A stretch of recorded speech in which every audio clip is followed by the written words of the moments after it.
Hello.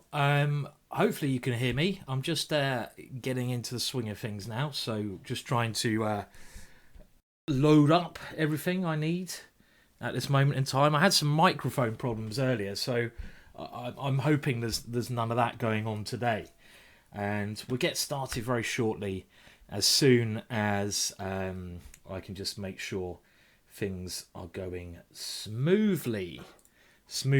Anyway, let's hope that's the case. So, is it going all right? Is it loading okay?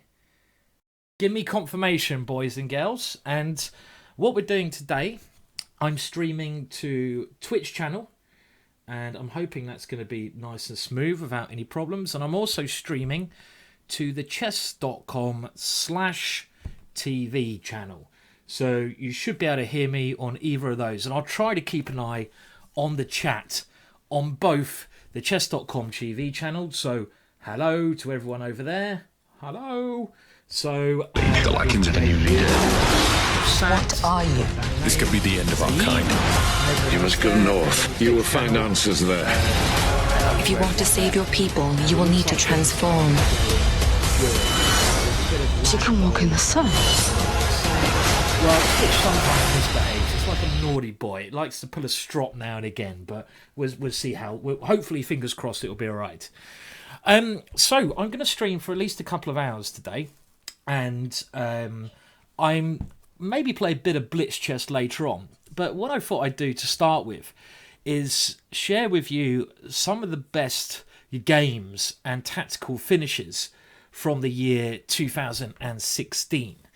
And that is something, I'm a chess lover. You can probably tell that when I do my YouTube videos, when I do my streams, when I do everything else. I love chess. I mean, I love the game and everything else, and everything about it I adore. Hence why I'm in a perfect job. And one of my kind of favorite things is to basically, look at some beautiful finishes and beautiful games, because it gives me a lot of enjoyment. And hopefully I'm going to share these beautiful moments from 2016 with you. Now, just before we get going, I've just got to find one command, so do bear with me. And this is for, let's have a look. This is for, should we say, the chat box. It's only me doing this in the chess.com live window, so let's hope this works. The command is invalid. That's no good. Well, let's have a look. Hopefully, I'm trying to basically make an announcement that the stream started, but I'm kind of a bit new to this, and it doesn't seem to be announcing the way I'd like it to. So I'm going to try one more time, and then we will just get cracking anyway. Why is this not working, hey? Why is that not working? Is that working now? No, it's not. Naughty! Everything was going so well. So I'm trying to make the announcement to work. We're going to give up on that. Okay, no worries. Okay, so I'm going to share with you some of those moments, and I think, to be honest, we'll dive into the first game that I picked straight away. And I want the next 2 hours to be a bit more educational than the normal craziness I do with Fiona. I'm sure there'd be some craziness later on. It'll be really rude not to have some craziness. There's bound to be some craziness. But all in all, we're gonna try to just enjoy ourselves and teach as I go along. Now, the first game I've picked here, as you can see, is a game between Aronian and Richard Rapport. So this is a game which I think is one of the best games of 2016, and it's an amazing display from Richard Rapport. Now, in the chat, I'd like to get your opinion on who your favourite player from 2016 has been. Now, for me, I would have to pick probably 3 players who stood out. No, maybe 4 or 5 players. There's so many players who are just great. But this year, well, it has to be Magnus Carlsen, because he won the World Championships.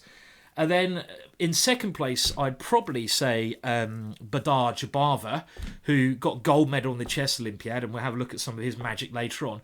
Now, Richard Rapport, the game we're looking at here, is certainly one of the favourite players. And I'd say Richard Rapport and Jabava are two of the most imaginative players, and that's basically why I'm picking them as my favourite players. And then, of course, another player a lot of you have mentioned in the chess.com chat and also in the Twitch chat is Wesley So.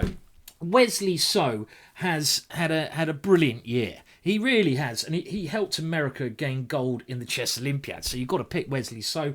And I'd also say, as well as Wesley So, Fabiano Caruana has had a great year as well. So they're my top 5. But let's dive in to this game between Aronian and Richard Rapport. And I'm going to talk a little bit about the opening. And I'm going to try to tell you what they're thinking in order to help you guys think in the right way. So I'm going to go through this game. I've looked at it quite a lot, so I know what's going on. And I'm going to try to share my knowledge with you in the hope that some of it rubs off and you can play like the great Richard Rapport in gambit fashion here. So the game started d4, and we're looking at this from the black side because really black was the one doing the damage. Also, I have to say, someone has mentioned Ivanchuk, and Ivanchuk is just an amazing player all round.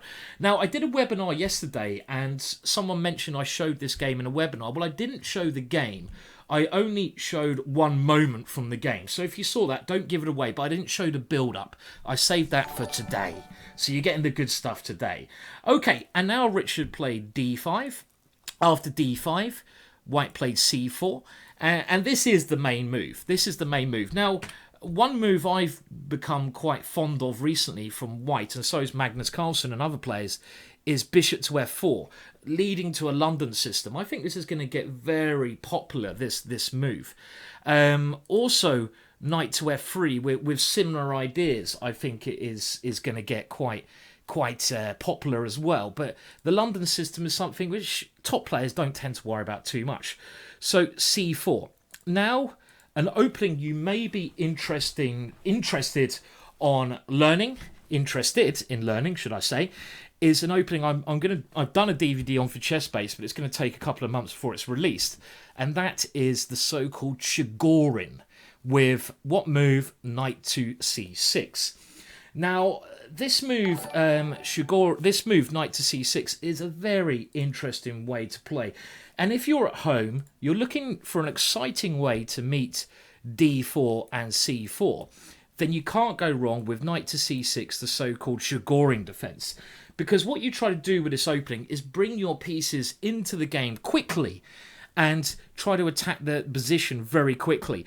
And it's a very aggressive opening. Very, very aggressive opening. So after this move, there's a number of options.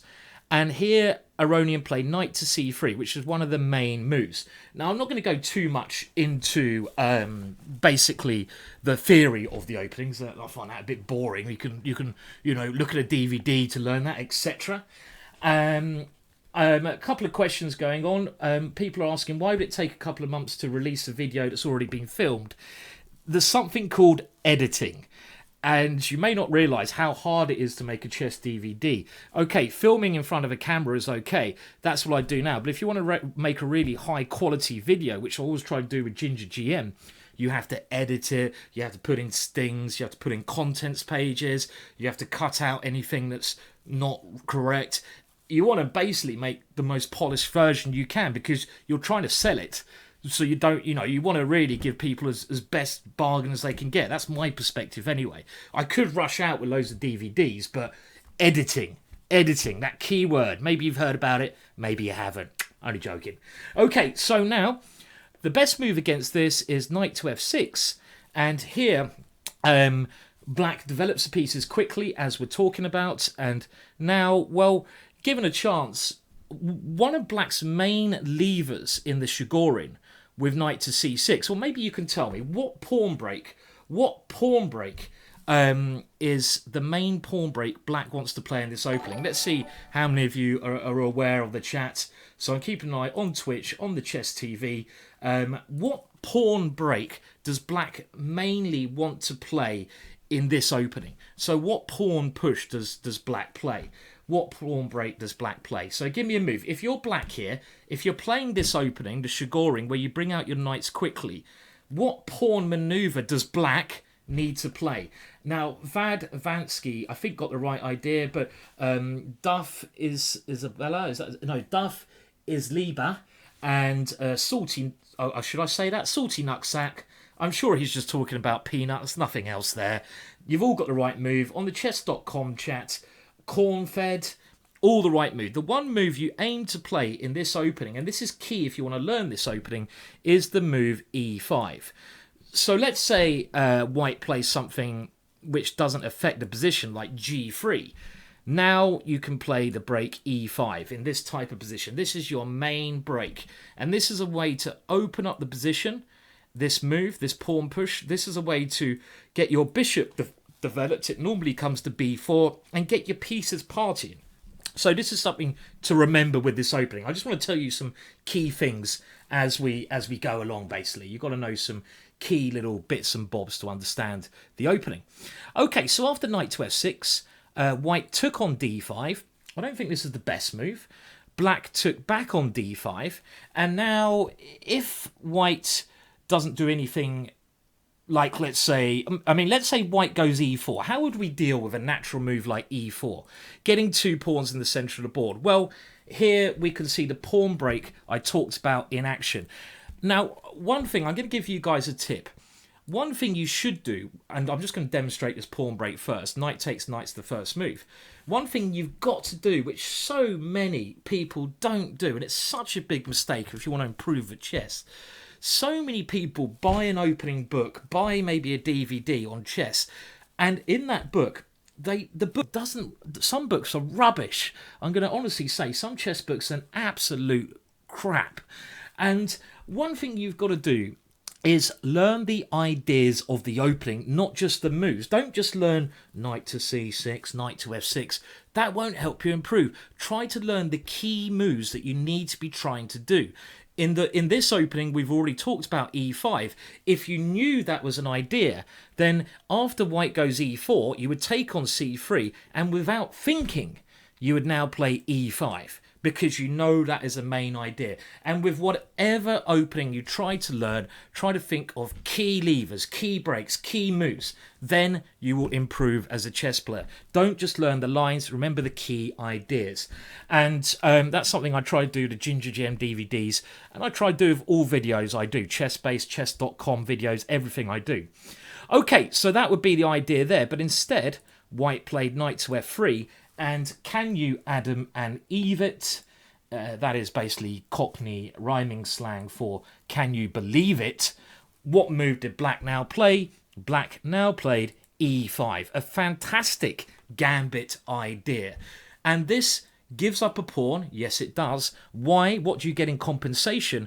Well, this bishop here, which is not developed, comes flying into the game with tempo. And this is why one of the reasons I love this game. It has everything. It starts with a gambit, has nice build-up, and a kabolonk finish. So, okay, so now Aronian decided to take this pawn. And because white has taken a pawn, he's lost a bit of time. So now black uses that advantage in development, and he flies out with a bishop, and he creates a threat to the knight on c3. Obviously, you're threatening to take that piece. So white blocked the pin and defended the knight on c3. And while I'm playing through this game, to try to help you guys who really want to improve, I want you to try to predict black's moves. You can type it in the chat. I'm not going to spend, a lifetime on this game because I've got so much to get through today. But I want to try to help you improve. So you've got to think like Richard Rapport. So already after bishop d2, what kind of ideas are you thinking of here? And I think black played the best move here, and he took on c3 with his knight. Now, why do I think this is the best move?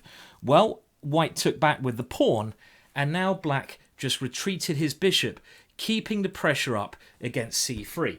And I think black has good compensation here because of two main reasons. The pawn on e5 is weak. Black's idea is just to go queen e7 and capture that pawn. If black can capture that pawn, he will have a better position. Why will he have a better position? Because of the pawn structure. Look at white's pawns on the queen side. These are what we call isolated pawns. They can't protect each other. They can't protect each other. On the other hand, if you look at black's pawns on the queen side, if you look at these three amigos, you've got Arabos, Borobos, and Cerebos. So I just made up that names. They can all protect each other. So what I mean by that is if you push one of the pawns, just imagine you play b6, it's defended by its neighbour. They're like brothers in arms. On the other hand, white's pawns are weak. They can't protect each other, so they're going to be a weakness later on. That is the concept of isolated pawns. And these things are so important to remember as you go along. Okay, so let's move on with the game. Well, white has to develop his king side because, look, he's a long way from castling. So he played e3, trying to get his bishop out. Black simply castled. And, of course, black castling makes a lot of sense here. And now, after this, we had queen to a4. And this was where white started to go wrong. White started to go wrong here. This loses too much time. Now, white is aiming to come over and defend his weak pawn. But sometimes in chess, you just got to avoid being too greedy. And this is too greedy. I think white had to admit that he was going to lose his pawn and just develop. Don't deny your development. It's very important to do that, to get developed. Okay, so now there may be a threat here of bishop to b5, which would be a bit annoying because then white's threatening to remove a defender of the black bishop. So the black bishop simply retreats here. And again, if you look at white's bishop, what you should always try to do in chess is compare your pieces to your opponent's pieces. This bishop here is your dark squared bishop. Compare it to your opponent's dark squared bishop, and always trying to make your individual piece better than your opponent's and work out how you can try to arrange the bad placement of their pieces. That bishop on d2, bad piece. It's trapped in a cage. So now, okay, white did play queen f4. He continues with his plan. Black simply increases the pressure on that weakness. And here, white played another bad move. And this is probably the first time in my life I'm going to say this move is a bad move. h4. Now, I love Harry. I love Harry moving up the board. I just, Harry has to move up the board. And in most positions, but this only when the position demands it. Your white is really wasting so much time playing a move where he should be concentrating on getting his king into the bed, tucking it up with a big duvet around it. This h4 is too slow here. And I'm just going to show you now a piece of artwork that Christophe from Belgium actually did make, and this is a bit weird, but let's just show you Harry. And this is it's a very weird Photoshop there. Okay, so let me explain this. Oh, don't mind me. And that is me photoshopped onto a very scary looking body, pushing Harry Potter up the board. I mean, that is quite a genius little picture there. But it's also completely terrifying. So that's enough of that. That's okay. Maybe I'll bring it back later, just for the hell of it. Okay. Very scary though. Let's continue with the chess. So here, a key moment. You are black, and I'm going to ask you questions as we go along. Like I said, I want you to try to get into the brain of Richard Rapport. Now, I have to say I don't really understand the move h4. Maybe white is trying to secure the g5 square, but it's not a good move. Okay, so what would you now play if you were black here? So imagine you're black in this position. What would you play? I like Sella Bethel is saying, I don't believe it was photoshopped. Well, I really hope it was Sella Bethel. That was okay. And there we have the artist and the genius Pawndophile. And he is in the Twitch chat, and he's the artist who made that great piece of work, and it really is great. Okay, so we have a couple of suggestions here. We're playing this with black, and the two main moves that are coming out with the suggestions is either rook to e8, trying to take on e5, get our pawn back with a nice safe advantage because of the pawn structure, and the other option people are suggesting is f6. So try to decide now which one of those moves you would play. Would you play f6 or would you play rook to e8? And I'm going to tell you what was played and why I think it's the correct move in a second. Let me just give you a chance to work out your idea. You're trying to play along with me here. Try to get into the brain of black.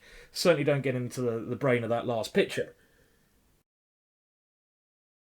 Okay, so we have Salty Nut saying f6.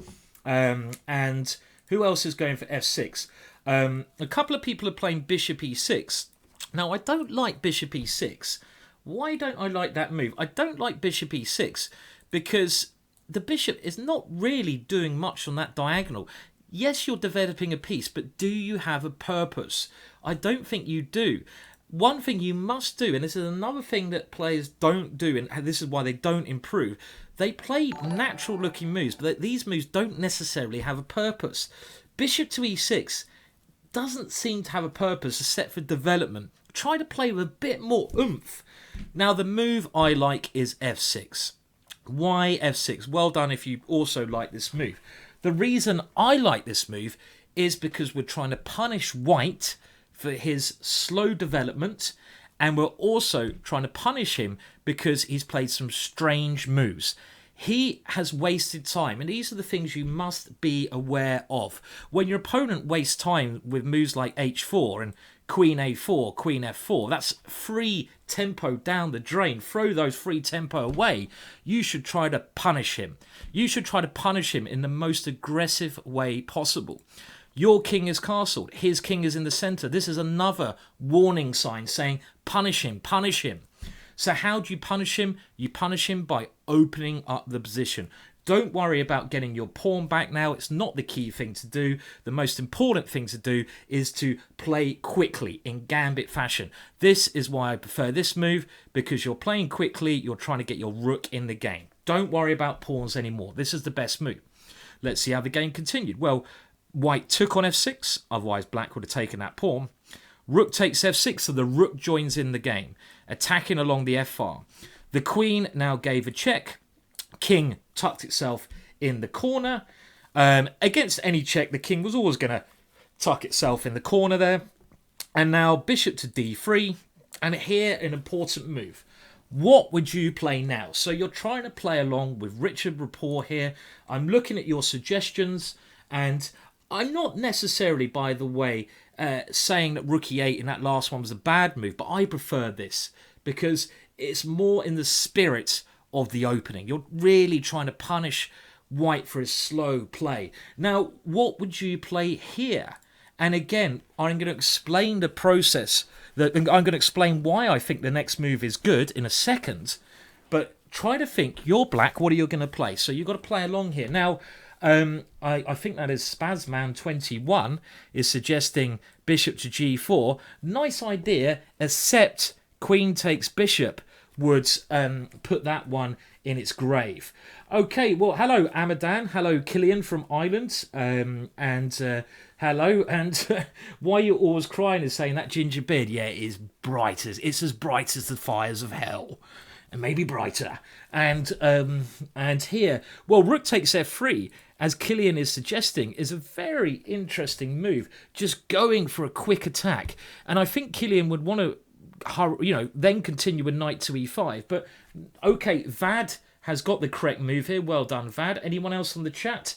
Bishop e6 is another suggestion. Not a bad move. But no one has found the correct... Well, only Vad so far has got the correct move here, and I will explain why again. You've got to have a reason behind the move.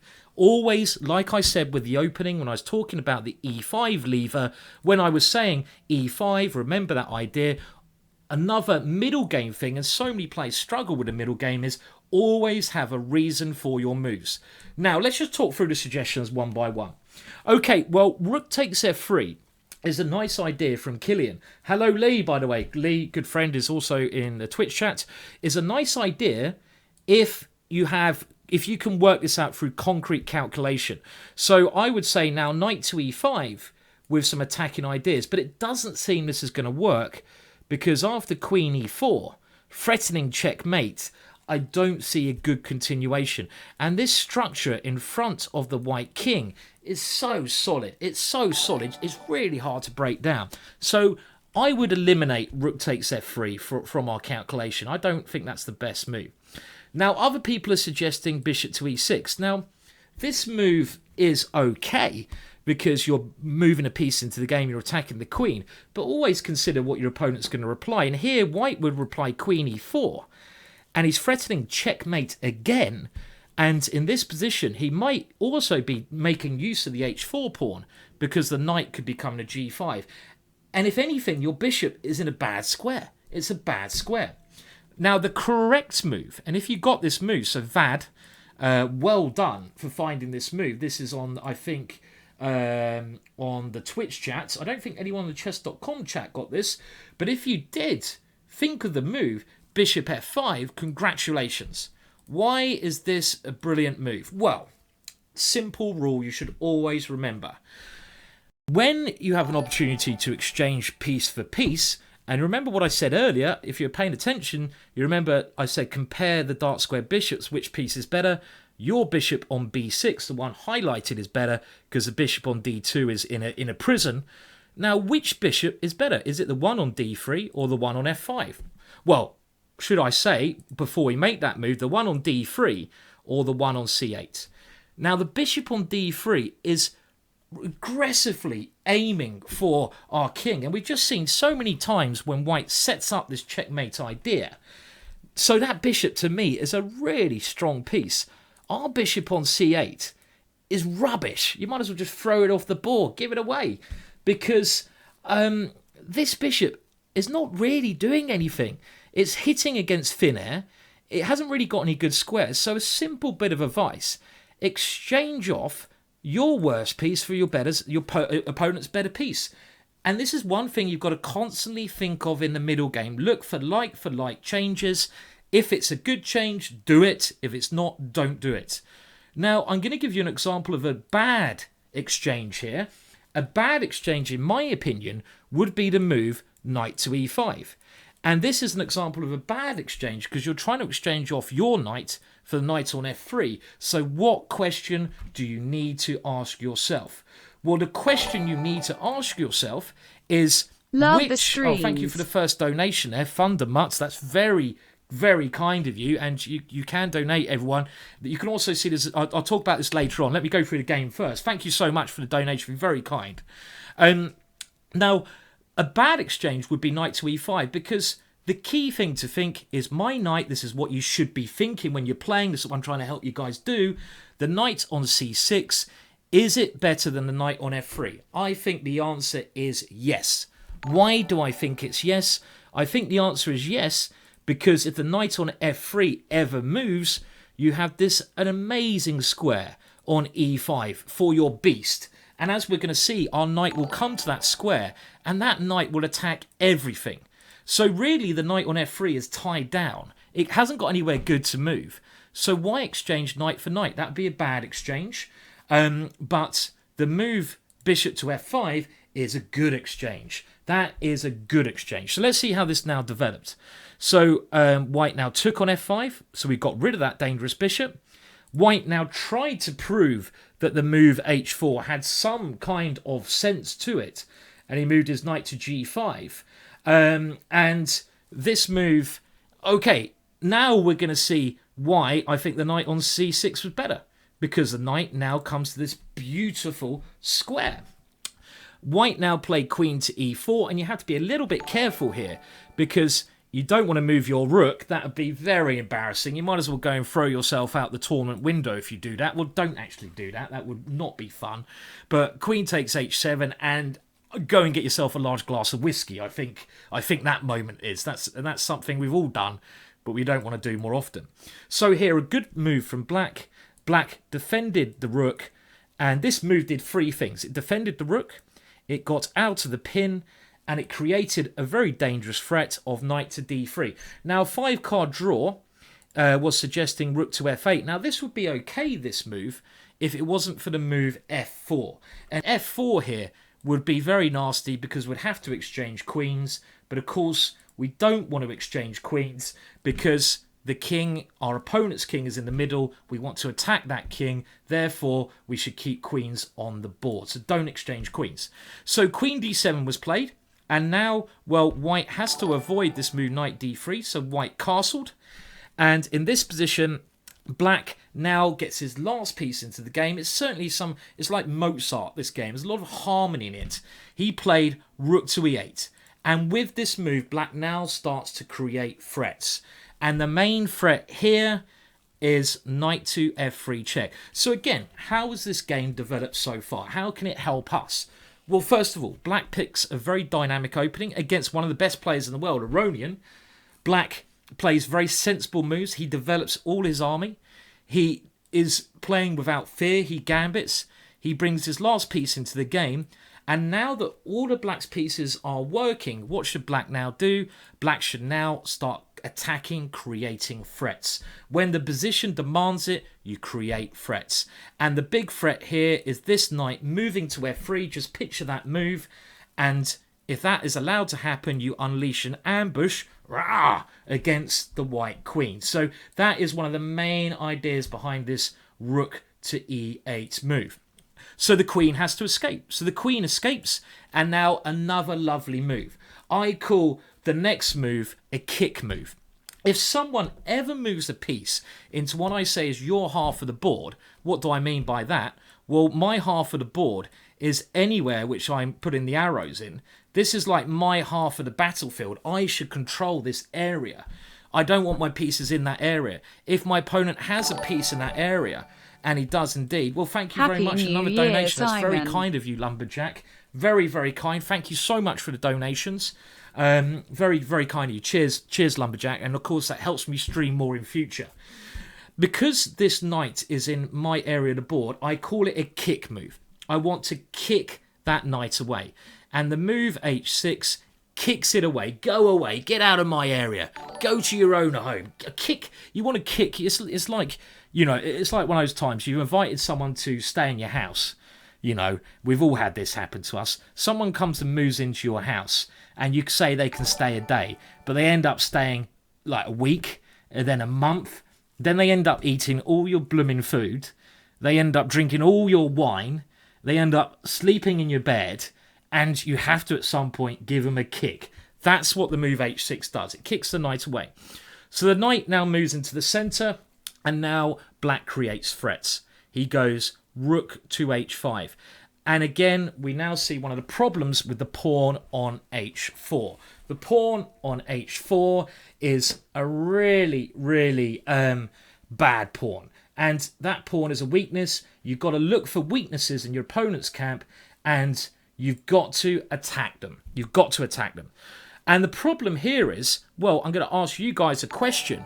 If white defends that pawn with g3, and that's the only way to defend that pawn, why would that be a big mistake? You're black. What would you play as black now? I'm going to give you time to think about the options here. You're black. He's played g3. I'll give you a little clue why you do this to help you find out what you should be doing. When your opponent plays a pawn move, another thing you should always think whenever he makes a pawn move is, what squares did that pawn move weaken? Because every time a pawn is moved, it weakens some squares. It weakens some squares. So what squares does that weaken? And yeah, a lot of people are saying, oh, is this the same Ginger saying that h4 is a weakness? I love my h4s. But I'm afraid to say, in this position it is. I only like h4 when it comes up and it attacks. Not this rubbish h4. Okay, well, a lot of people are finding what I consider the right move. There's two good moves here. And the first thing you should be thinking, so I'm trying to help you get in the right way, the way these guys are thinking, these are top grandmasters, is he's played g3, the pawn was on g2, when it was on g2, it was covering h3 and f3. But now that the pawn has moved to g3, it has weakened the light squares. So I'm black, I want to move my pieces into the light squares, and I also want to create threats. It's very simple. So I'd be thinking of either knight to f3 or queen to h3. Now, tactically speaking, I think knight to f3 check is a good move. This is a good move. Let's say the king moves. It's only got one square it can move to. Let's just show the weaknesses. If white can either go to one of these two squares, but if he goes to h1, sayonara, my little friend. The queen comes into h3, checkmate. Thank you very much. Yeah. So you can't go there. So after knight to f3, the king has to go to g2. And here, well, there may be some sacrifices when knight takes h4. But something like rook takes e4, I'm using tactics now. I want to undermine the defense of the bishop. And now let's say queen takes here, knight takes d2. Looks pretty good to me for black. So this is one idea, but maybe an even stronger idea after the move g3 is to immediately come in with queen to h3. This will probably be my pick because you're again trying to create threats. You're trying to create threats. And remember, once you have developed your army, you've got middle game, this is what you need to do. You need to be on the lookout for that. And knight to f3 is a very, very juicy threat because that is checkmate. Okay, well, let's move on with the game. So the game now continued. Knight to g3. And white now has to give a pawn back. Richard took that pawn. We'll go a bit quicker now. Got lots to get through in these couple of hours. Rook to d1. And after rook to d1, what is white's idea? And this is another thing. Every move, we've got to be so alert. Why did white play rook to d1? Now, why did he do that? Why did he do that? Anyone who can answer that question is very high level, I think, in chess. So this is another thing you must do. Every time your opponent plays a move, try to work out why he does that move. Sometimes your opponent might just play a bad move. That's fine. But there is a reason behind rook to d1. Now, let's see if anyone gets the right reason. You've got to always think about your opponent's moves. What is white trying to do after that move? What is he trying to do? What is white's idea after that move? What would white love to do here? Because his king is weak. So try to work out what white's idea is, and then if you can stop it, stop it. This is what Richard Rapport did. So we're really thinking like Richard Rapport, one of the best players in the world. So Rim is saying bishop wants to come round to a3. That's certainly one idea. That's certainly one idea. So sorry if I said that wrong. So Ram, that's in the chess.com chat. Let's have a look at the Twitch chat. Okay, well I think Noob Forever as actually maybe your name is not completely correct. He's got the right idea. White is trying to release the queen. He's trying to release the queen. Now I see Killian is suggesting rook to f3. Maybe not in this position because it's not quite there yet. But the idea of this, let's say you did a move which looks good. Let's say like queen to g4. That looks like a good move because you're getting the queen nearer the king. Well, the problem now is white was always trying to play the move queen to f5. This is the move that white's trying to do. By protecting the bishop on d2, and that bishop was on pre, so in a lot of situations, white can consider moving the queen into f5. Why would white want to do this? Because you're attacking with black. White wants to exchange pieces off the board. If you can exchange pieces off the board, then your attack doesn't amount to as much as it would do. And this is really the idea behind rook d1. Again, let's say you did something else here. I don't know. Let's say you go knight to g4. Looks quite aggressive. Well, again, queen to f5. And the real point behind rook d1 is that you can no longer play queen takes d2. This is really quite high level chess. But these guys are the best players in the world. So now we're going to think how Richard stopped this, and how do you think he stopped it? Salty nuts, you've got the right idea. Everyone's starting to think the right way here. How do you stop this idea? How do you maybe bring a piece to a better move? It's black to play. What do you do here? Well, you play the move rook to f8. A simple move that stops the queen coming to f5 and later on increasing the pressure against the base of the pawn structure. Now this pawn chain, another little tip here, this pawn chain here on f2 and e3 is what we call a pawn chain because one pawn's defending the other. Now when you have a pawn chain, another thing you should think of, there's no point attacking the front of the pawn chain, which would be this pawn here, because the front of the pawn chain is well protected. You should always aim to attack the back of the pawn chain. And the pawn on f2 is the base of the pawn structure. It's not as well protected because it's not protected by a pawn, so you should aim to attack that. And rook to f8 does that as well. Okay, let's continue with the game. So bishop to c1. So now we're following an idea spoke about earlier.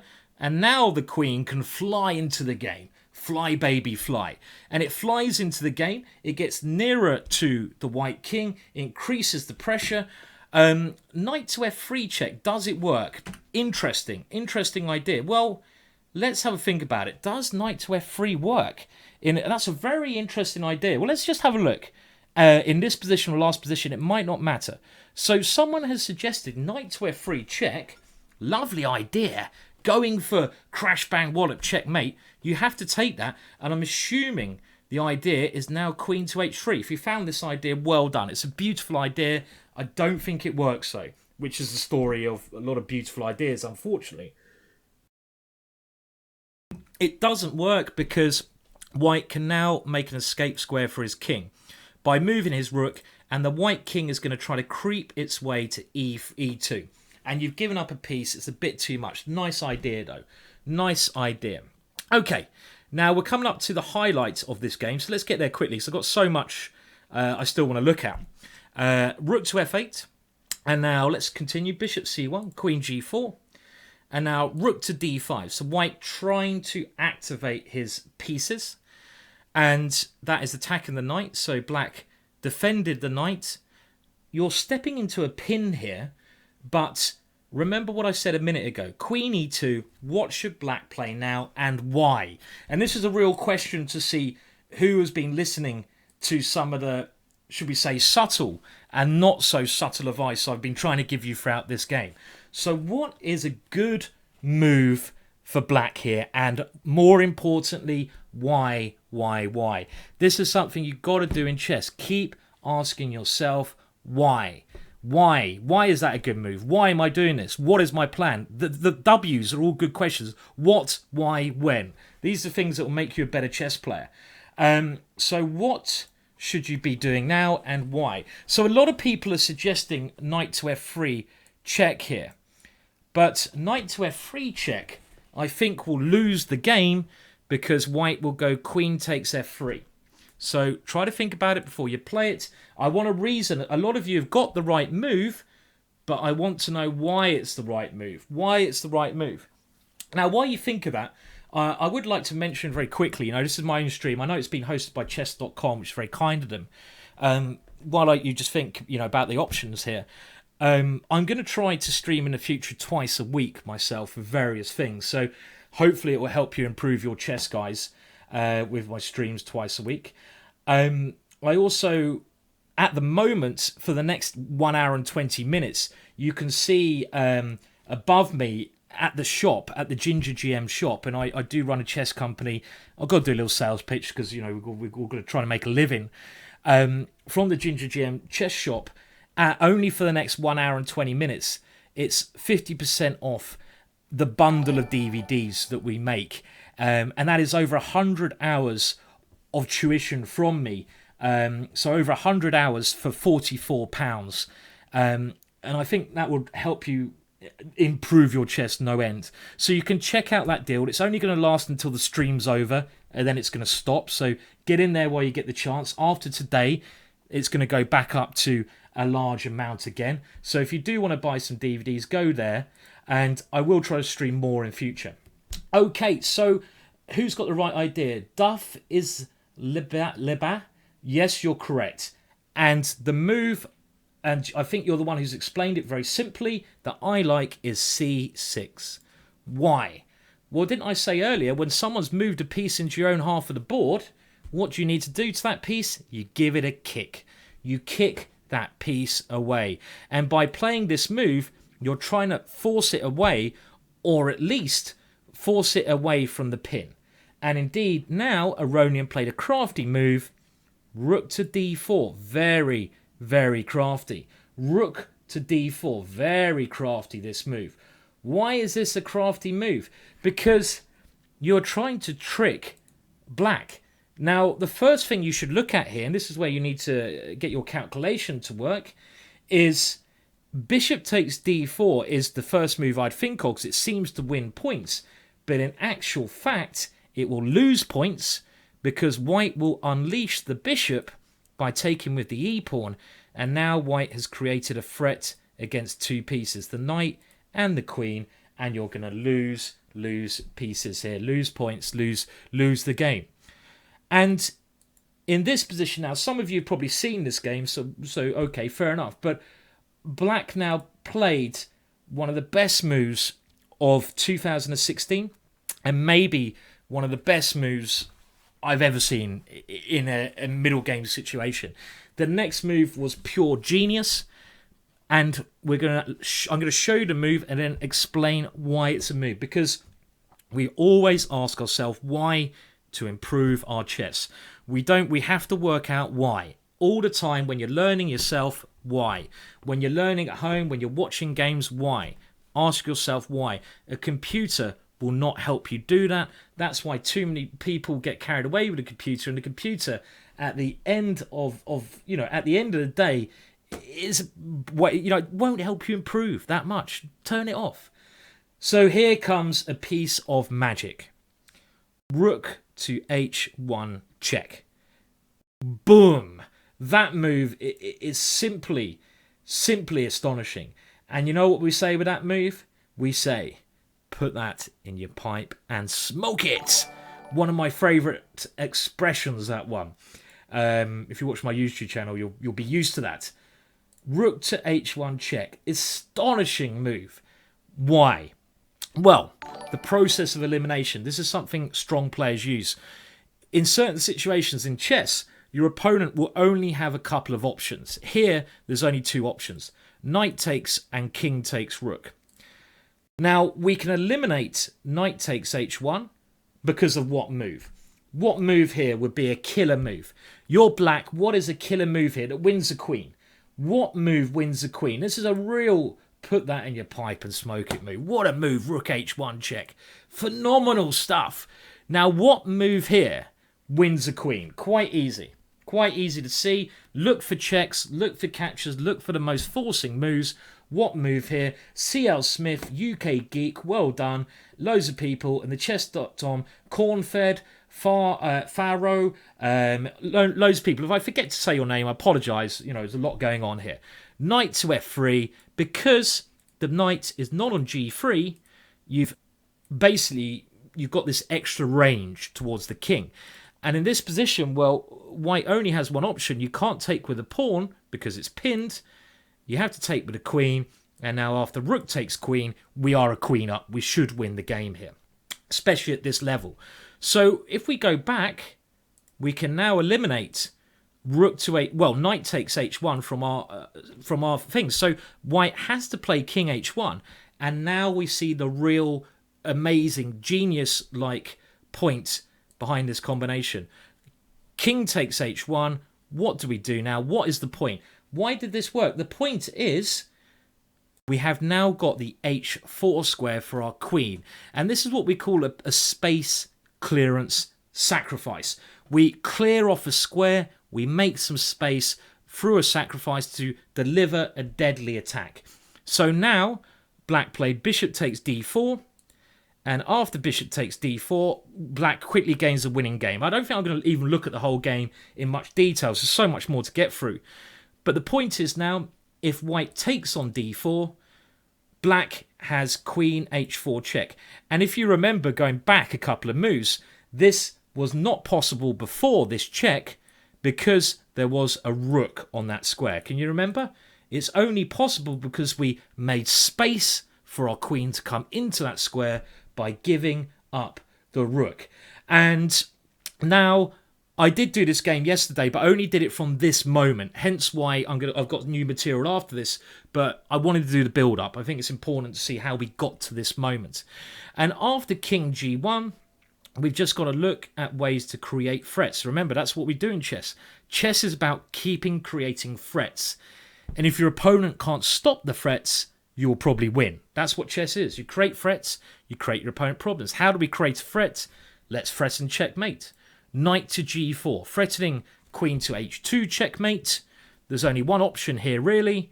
The rook has to move so the king can run away. But now we can go queen h2 check, and this is a little bit complicated. King to f1, and here the best move is the simple move, queen takes knight. Again, making use of another pin, and that is the pin on the f2 pawn. The f2 pawn. And there's no really good way of stopping rook takes f2 check. Let me give you a little puzzle here. Let's say white played f3. What is the best way for black to win in this position? Don't just tell me one move. You've got to tell me a couple of moves here. 2 moves, really. 2 moves. How can black win here in 2 simple moves? And it is quite simple, this win.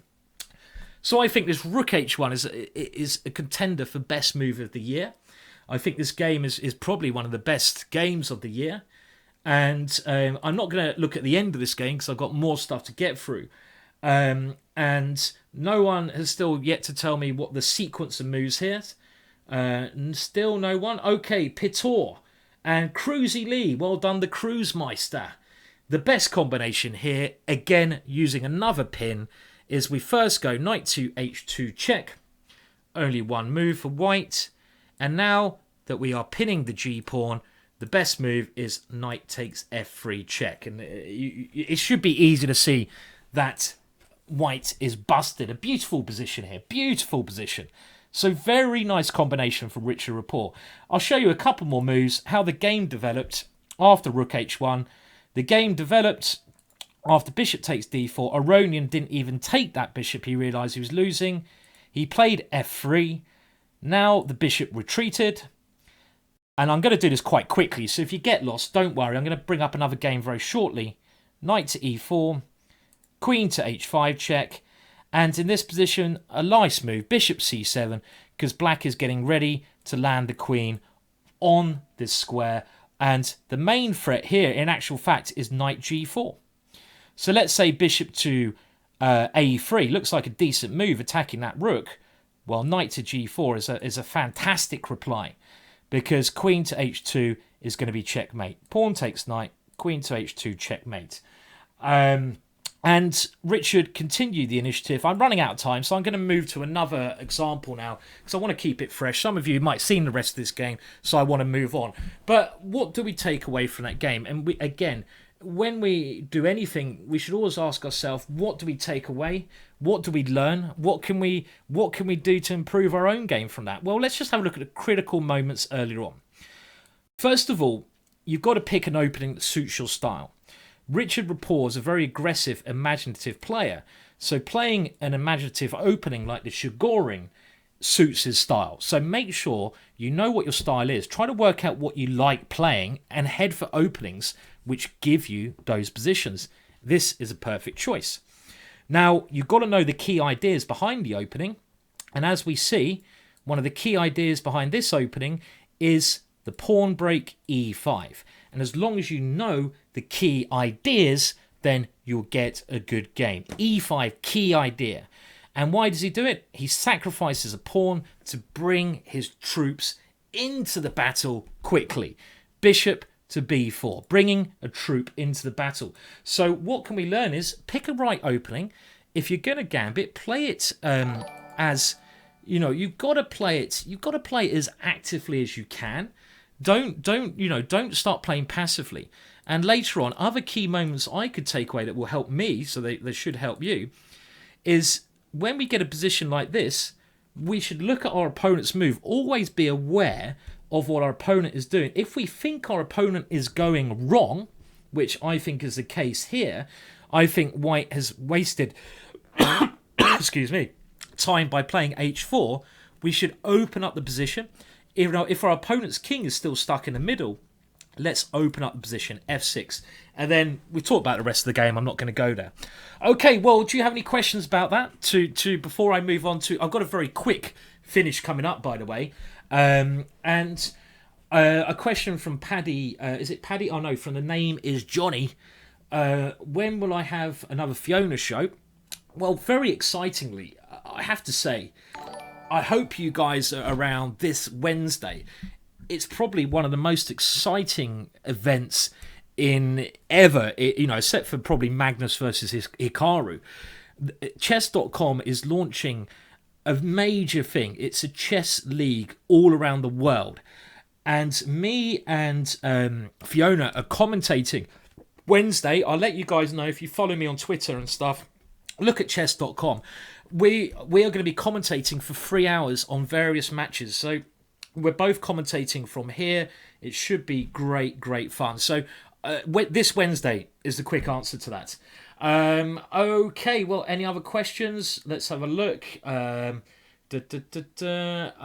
What year was this game, Simon? This was 2016. I'm doing highlights of 2016. Let's move on to something a bit quicker, a bit sharper now, because that game took a while. I want to quickly, spice it up now. Spice it up a little bit. Now, again, before I do this, if you want to help the show, you can donate. But as you can see, it's 50% off stuff at my shop, the GingerGM shop, and that way you get something returned. So go and check out the shop if you want to. Now, who's going to get the next finish? This was played in a rapid play game over the Christmas time. I'm going to set up the position, so just give me a quick second here. I don't want to give it away. Again, I must thank Christoph for this picture. And the next finish is one of the most attractive finishes of the year. This next finish, I really enjoyed this finish, and it was a game from Mamajarov, and Mamajarov is playing with the white pieces, and it's an absolutely beautiful finish. So let's see who's gonna solve this first. I'm just setting it up now.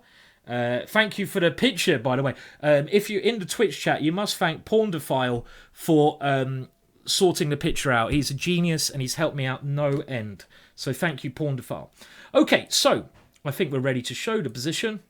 Here we are.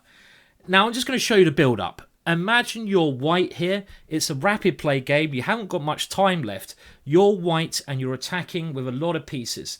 You're attacking with the queen and you're attacking with the two knights. And the combination of queen and knight is an incredibly strong attacking force. It really is an unbelievable attacking force. And in this position, the game continued.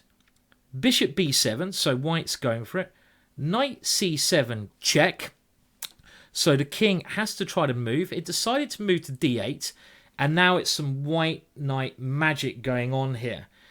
Knight on g to e6, so you've got 3 pieces attacking. I have a little rule in chess, and my little rule, generally, it's not really my rule, I didn't make it up, is that if you have 3 pieces attacking against the lone king, it's nearly always checkmate. And don't give the answer away if you've seen this. Here, black now played king to c8. And it's white to play and win. Whoever solves this is going to solve one of the nicest, I think, puzzles of the year. And the next move is one of the best moves. Your queen is attacked here, so you have to be a little bit careful. Do you move your queen away? If you have to start retreating, then things might go wrong. They might go wrong. You want to keep the pressure up. And in this position, it's white to play and win. And you've got 3 pieces attacking. Look for the most forcing moves. Look for checks. Look for captures. And please tell me there's 2 ways to win here. I have to send chess.com chat. Moskalitsa, or should I say Lisa, James FSDC, Faro, King Lenny have got the right answer. That's on the chess.com chats. Cruzy Lee, well done. Salty Nuts, well done. The beautiful finish to this, I think it's a contender for best move of the year, is knight to b5 check. Now, it's the same principle if the knight went to e8. And look how picturesque this final position is. There's only one option that black can play. The king is in check from the queen. The king cannot run away. You have to take the queen. And after bishop takes c6, this is checkmate. What a beautiful checkmate that is. You're checkmating with 2 knights against a lone king. That black king cannot escape the checks. And that game between Mamajarov and a very strong Chinese player, Lu Shangli, was one of my favourite moves of the year. And it was in a rapid play game, making it even more impressive. So The other way that you could have won here, as well as moving to b5, the other option is knight to e8 check. And maybe this, in some weird artistic way, is even nicer. Why do I think this is nicer? Because the knight looks weird on e8. Knights very rarely get to the e8 square. It's very rare in a game of chess for a knight to score a touchdown like that. And now it's the same idea. If bishop takes queen, which is the only move, the knight comes back to this important square and we create this piece of art. A very beautiful piece of art there. And that's beautiful. And okay, well, let's move on to another one. I'm now going to set up another puzzle position. This one you should all know. It's probably the most famous one of the year. This next one I'm going to set up, you probably all know it. Just bear with me while I do it. If you haven't seen it, well, where on earth have you been for the last 2016? Have you been in prison all year or something? Where have you been? This one is something I did show yesterday. I want to show it again. I'm not going to spend a lot of time on it. It's from the last game of the World Championships. It's something to savour. This is a highlight show of the year, so I think it's appropriate to include this one in the show. And it's how Magnus Carlsen became world champion. And in the history of chess, I also have to make a note that it's probably the most beautiful way anyone has become world champion. It really is. It's the most beautiful way anyone's become world champion with this next idea. What is the idea? Well, there's a lot going on in this position. And here, black played queen f2. Now, honestly, if I was white here, I'd be a little bit afraid because two heavy pieces on the 7th rank is very dangerous. And that's what black has here. He has two pieces on the 7th rank. That's scary. It gives me a little bit of jitters. And Magnus now went rook c8 check, foreseeing a fantastic combination. Now, black does have two options here, and this just shows you how deeply these players are calculating when they play chess. Because this is a blitz game, they only have maybe 10 seconds to work this out. And there's two options here, bishop f8 and king h7. And when you're trying to improve your tactics, you should use the process of elimination. And the process of elimination basically means you've got to eliminate moves. So, first of all, let's eliminate bishop to f8. And Magnus would have been thinking this way and basically telling you how these players think. Before he played rook to c8 check, by the way, this rook c8 check is a very committal move. Why? Because you're moving a rook away from your own defences. So now black has... How many checkmates does black has? Queen f1, queen g2, queen e1, rook a1. Black is threatening 4 checkmates. So it's now white to play and win. Black didn't play bishop to f8, but if he did play bishop to f8, try to calculate as deeply as you can how would you win this position. And we're going to put this into how we would basically, use this in our own games and how we can learn from these finishes. So how would you break through here? And remember, you've got to play violently here because you're threatened with a load of checkmates. You don't want to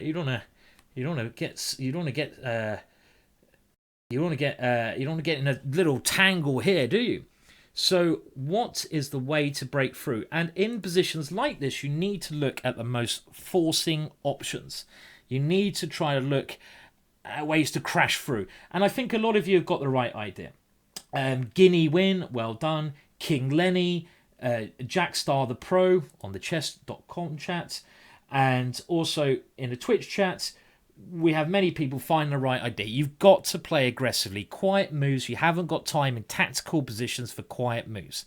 And the way to win is by forcing checks, bombarding your opponent, basically forcing your way into their house to break, to do whatever. You're a burglar in this position. And after this move, king takes. We've got to break through the defences. Rook takes f7. And this is an example of two pieces. The rook and the queen. Remember I said 3 pieces and then he always checkmate. Well, often 2 pieces is, if they're big pieces like a queen and a knight, queen and a rook, they can often force checkmate. And this will lead to checkmate. Let me demonstrate why. King to g8, we go rook f8 check, king h7. Let's keep checking, shall we? Queen check and queen g6 checkmate next move. I'm going through this quite quickly. If the king goes the other way, if it goes to e8, we can go check, king d7. Let's bring our queen in, king c6. And there's a number of ways to checkmate here. You guys can work out which one you prefer. It's checkmate in 3 moves here. I'll give you a couple of ideas to solve this. Now, Klimt Killer is saying someone burgled his house and stole his laptop, which had one of my DVDs on it, Killer D4. Well, 2 things in response to that. I bet they just stole your laptop to get a free copy of the DVD. And Klimt Killer, if that is the case, you can always just email me at simon@gingergm.com and I'll send you another copy of Killer D4. Don't worry about that. You know, if someone's stolen it off you, the bloody fools, I'll send you another copy. Don't worry about that. There's a number of ways to win here, and you've either got rook to c8 to start, queen c4 to start, or queen d5 to start. But again, in a game situation, what you'd need to do here is work out the checkmate before you even go rook to c8. So you've got to see something like, I don't know, you've got to see a load of moves ahead. I mean, let's see. There's a couple of checkmates here. You guys can probably work this out. I'm going to leave it to you. I'm not even going to show them. But you have to work this out in advance. Looks like we had a bit of droppage there, a bit of lag. Twitch is misbehaving occasionally. I apologise for that. I'll fight through it. So what can we learn from this? Well, let's have a look at the other option first. King to h7 was the move that Sergey played. How do you win this position? How do you win this position? Come on, guys. How do you win this position? This is another. You all know the win. You all must know the win here, surely. This is like the biggest, well, the most famous tactic of the year. What is the most important tactic of the year, and how did it work here? I'm just going to do something very quickly while we do this. Anyone? Well, I see some of you posted the answer already in the book. An amazing move now, queen to h6, and this is an unbelievable move. It's okay. We've got a little bit of lag here. Why have we got lag? Got a little bit of lag. A bit annoying. I hope that goes away. Lag. Oh, I sometimes hate Twitch with the lag it has, and we'll have to see if we can. Hopefully, it doesn't hold things down. But there's nothing at my end, so I think it's at Twitch end. Okay, maybe I'll do this on YouTube in future.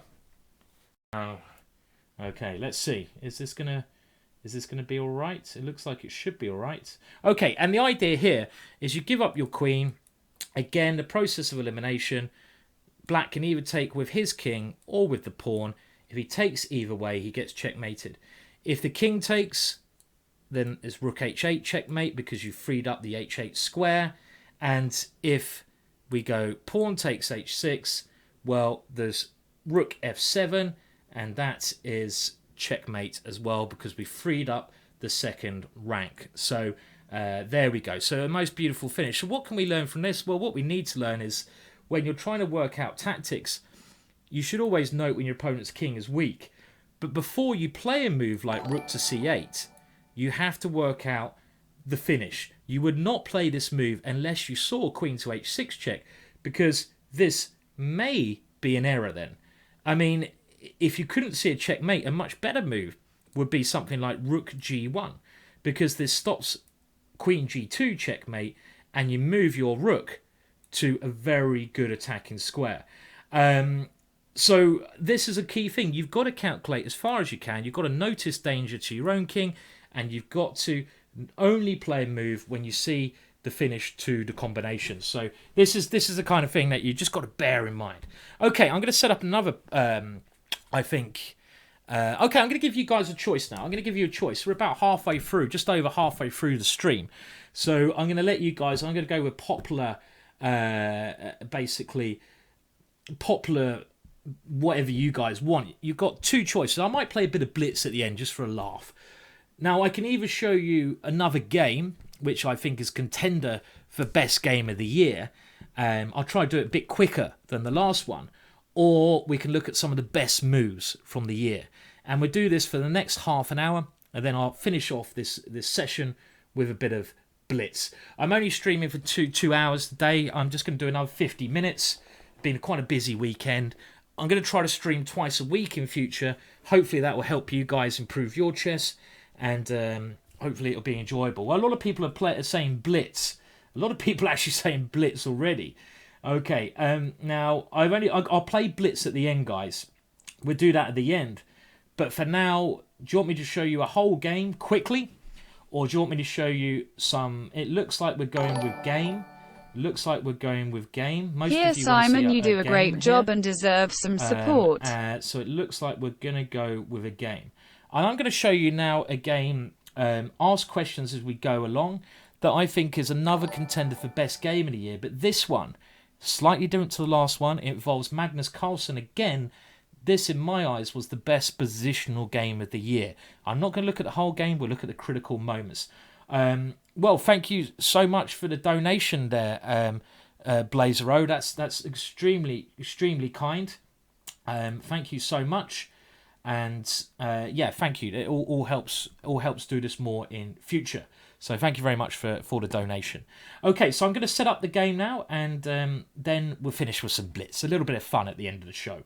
I'll try to beat some guys up. Okay, so bear with me while I just set the game up now. And this, like I said, is a game of Magnus Carlsen. And I've picked this game for a number of reasons. Number one is the opening again.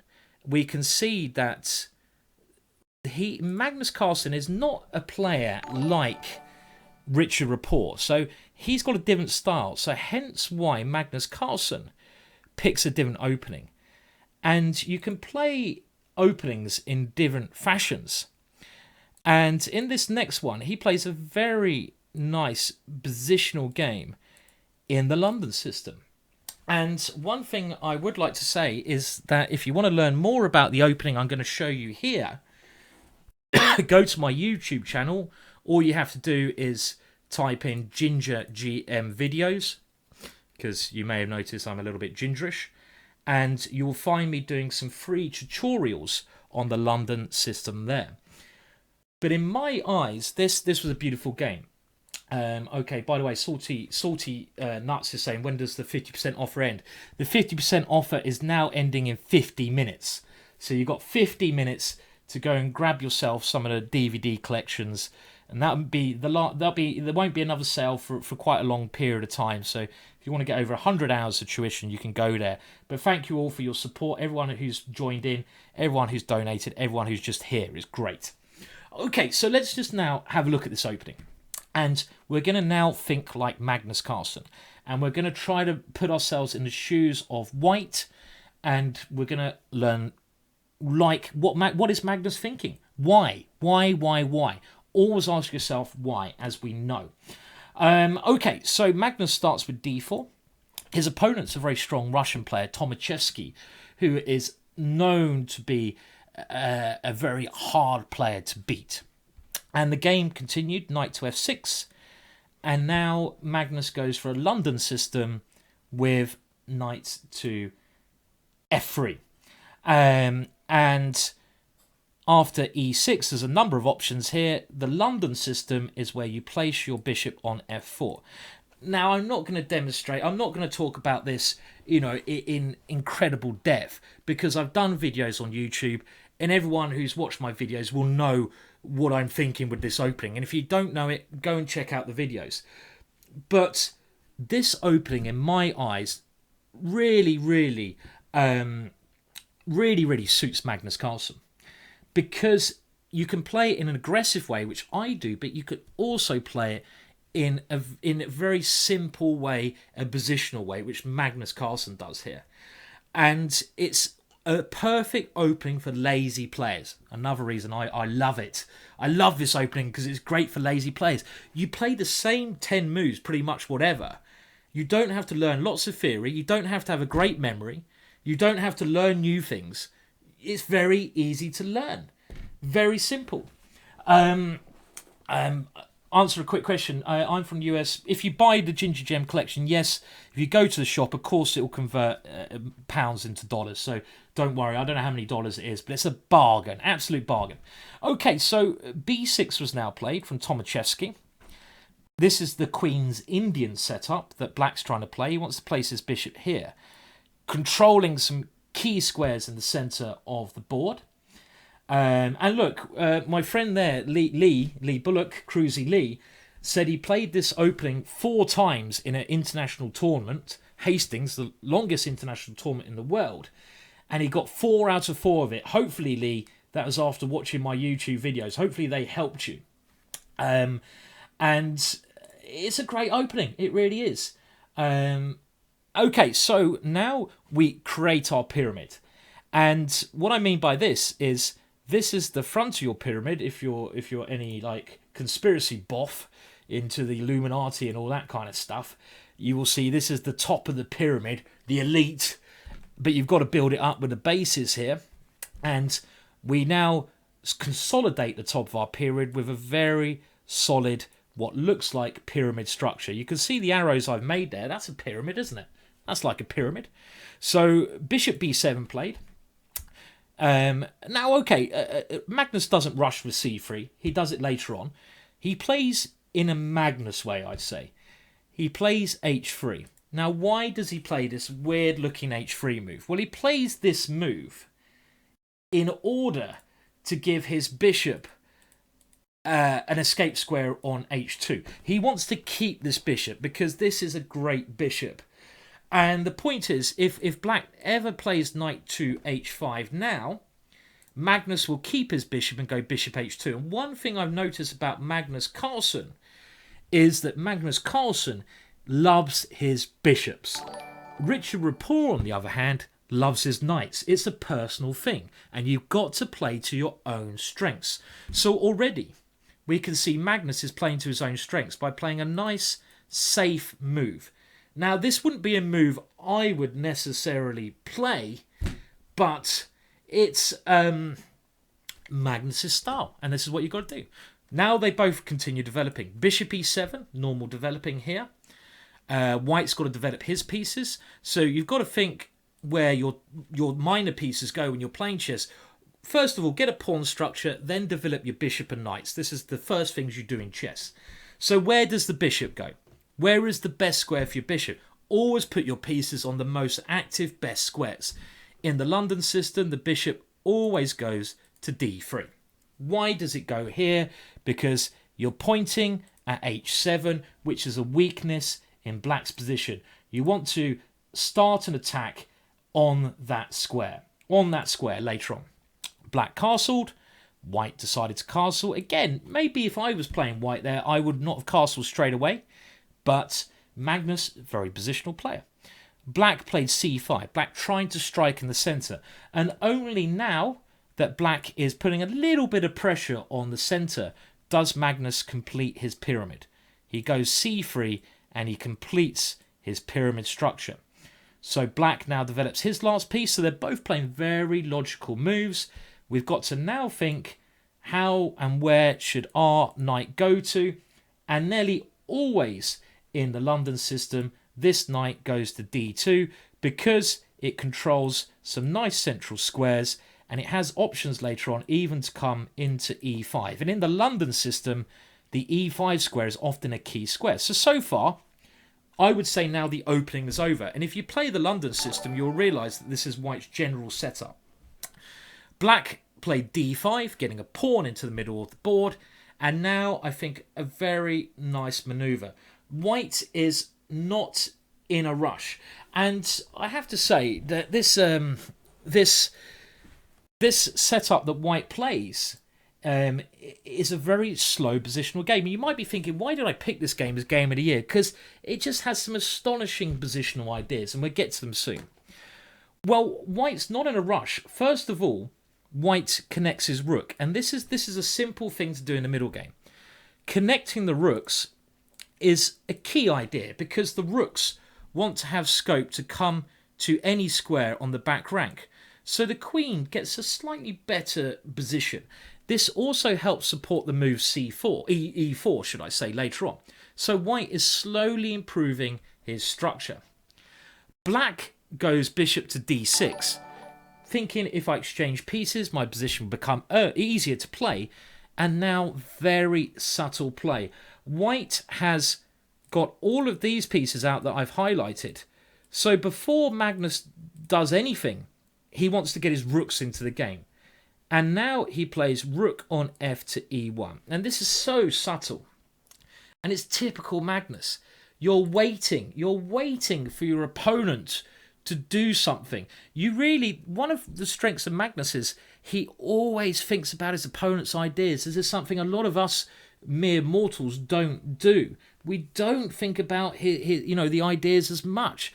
Our opponent's ideas. We only concentrate on our own ideas. Magnus the opposite. He's awaiting for his opponent to play a move like bishop takes f4.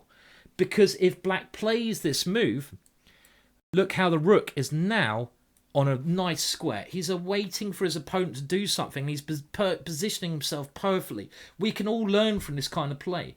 We can all learn from this kind of idea to wait for our opponent to do something and then, just improve our position. Okay, so now black decides he doesn't want to take that bishop and open up the e-file. He does a typical maneuver for this position, knight to e7. The knight tries to come around to put more pressure on that bishop. What does Magnus do? Well, a very subtle move. He moves his other rook to the centre of the board. And now he's got all his pieces on perfect squares. Positionally beautiful. Why is the rook on d1 a good square? The rook on d1 looks stupid square because you have 1, 2, 3, 4, 5 pieces in the way of that rook. But again, it's very subtle. What white is trying to do, white is awaiting for an opening of that file when his rook will be lined up a queen. I remember my dad, who was a strong chess player, always said to me, you can't go wrong if you line your rook up against your opponent's queen. My dad would be proud of that move. Because at some moment, maybe Magnus will go pawn takes pawn, and the rook is a little bit more open. Maybe black will go e5, and then you will open up the rook. So very clever, subtle play. So black now goes knight to g6, and here we see a move which I would never play, and it's a fantastic positional move. Now, first of all, I've got a little challenge for you here. Let's see who are the positional masterminds of this show. And my mere question for you guys is, which of black's minor pieces, we'll do this little by little, this is a good test for you to improve your play, which of black's minor pieces, so when I say minor pieces, I mean knights or bishops, which of black's minor pieces, which of them is his worst piece and why? Remember, I always want to get a why. I want to get a why. I'm not bloody cheerleader. I'm not going to sing that anymore. But which of these highlighted pieces is black's worst piece and why? Now, who understands positional chess? Who is going to get the right answer? Oh, Aldo. Hello there, sir. And, very kind of you to donate. Thank you so much, Aldo. You really have helped me out the last year. Aldo runs Battersea Chess Club. You may have seen that Battersea Chess Club do so many great things. If you're ever in London, try to check it out on a Tuesday night by Clapham Junction. Every Tuesday they do some great stuff. I play John Bartholomew there. I'll try to put up the video of that when I actually get into work mode a bit more. I went for my first run today in two months, so I'm getting there. I'm starting to get a bit more productive. Okay, so guys, I asked you a simple question. Which of black's pieces is a bad piece? And a lot of you got it right. Black's worst piece is this bishop on b7. Why? Why? This is what you've got to do. You've got to work out the worst pieces, the best pieces. That bishop is a very bad piece because it's trapped in by its own pawn. You could say the top of black's pyramid. That pawn is trapping the bishop in. It can't escape this pyramid easily. If you could somehow move this bishop to this square here, I mean, you're not a magician, are you?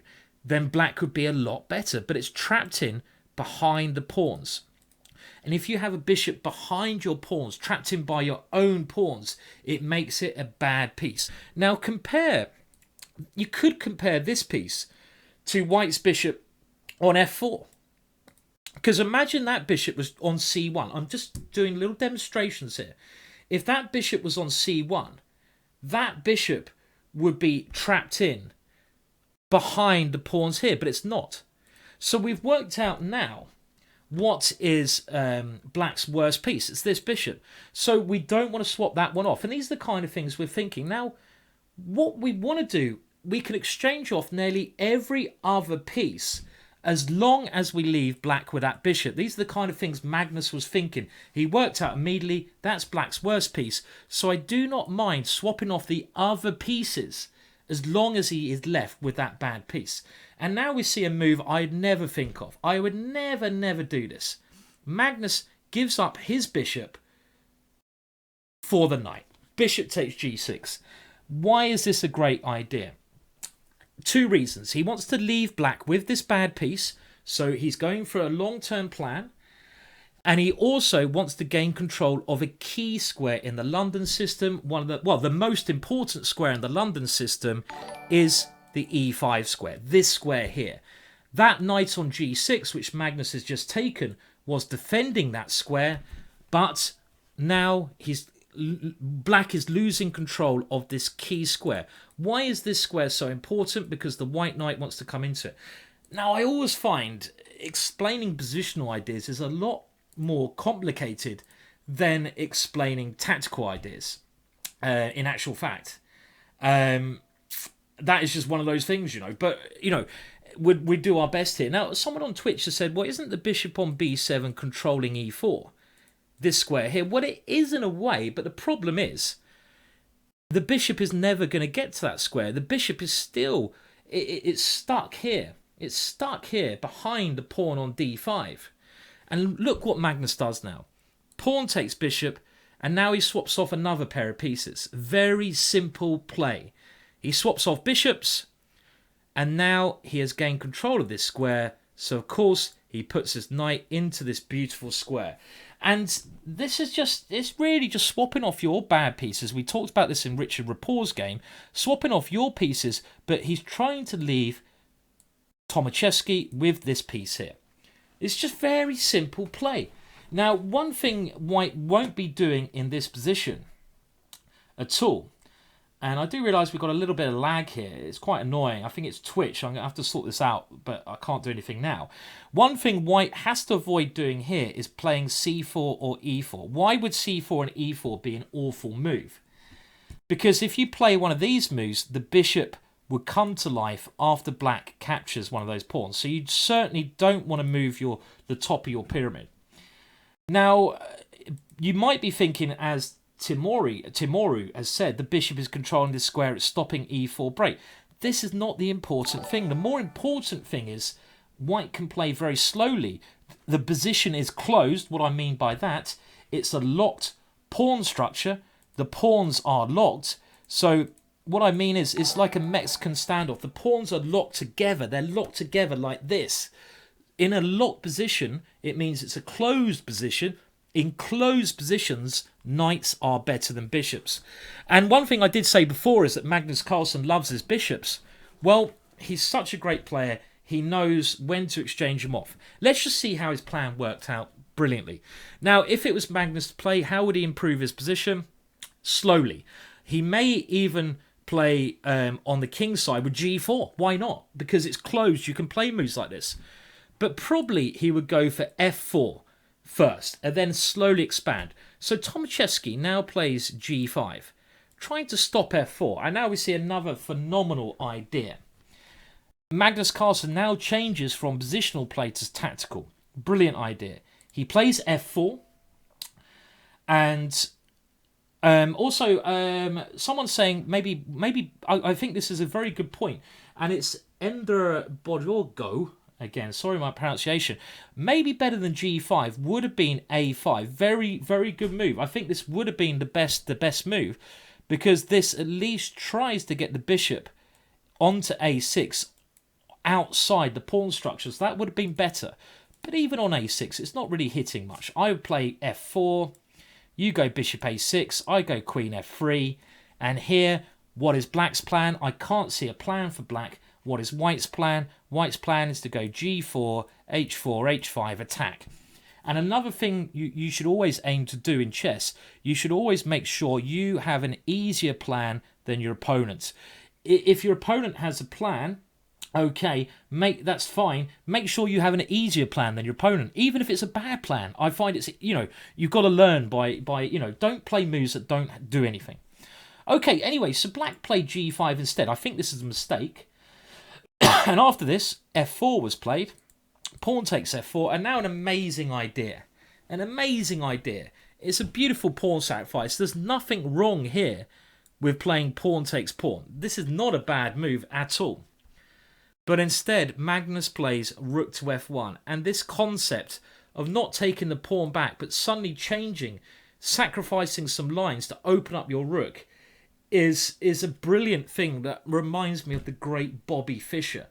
Bobby Fischer, ex-world champion, was one of the best at changing gears. And this is what, again, another little tip we can learn. When you need to change gears, be ready to change gears. Go from slow to quick. Be ready to grab your opportunities when they arise. Okay, so let's move on. So what's the point of this? Well, if black now takes on e3, I think Magnus's point is that he can even go rook takes f6 here at some stage, but maybe just queen takes e3.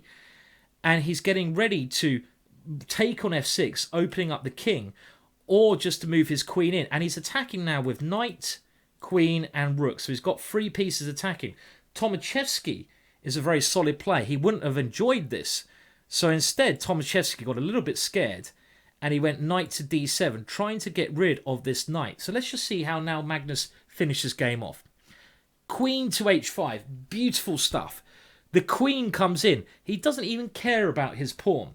He's increasing the pressure on f7. So if pawn takes e3, rook takes f7 is certainly scary here. Maybe even better would be knight takes f7.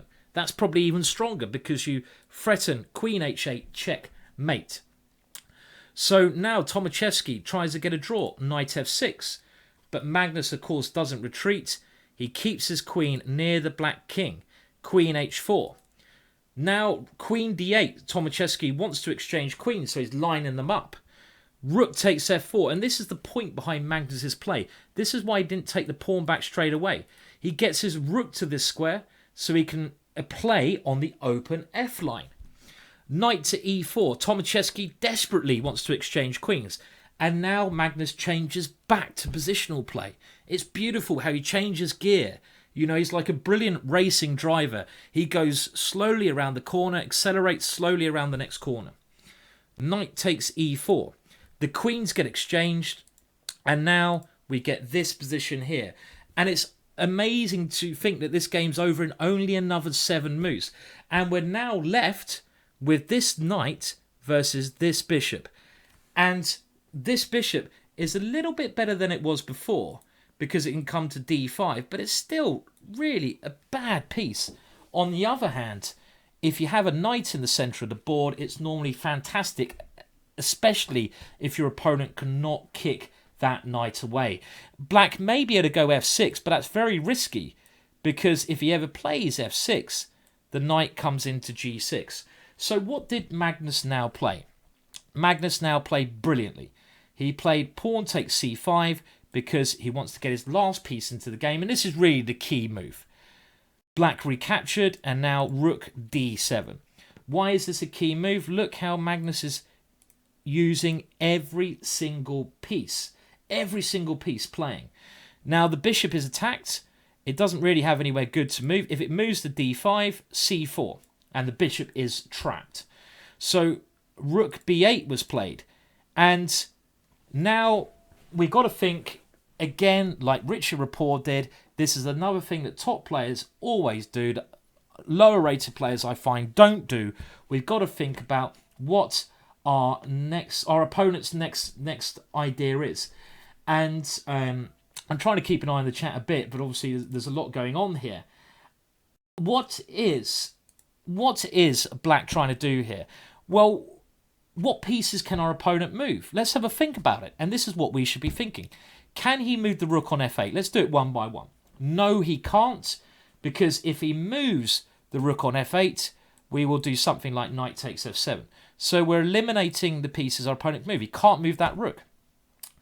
Can he move the rook on b8? No, he can't move that rook. Why can't he move that rook? Because he'd lose his bishop.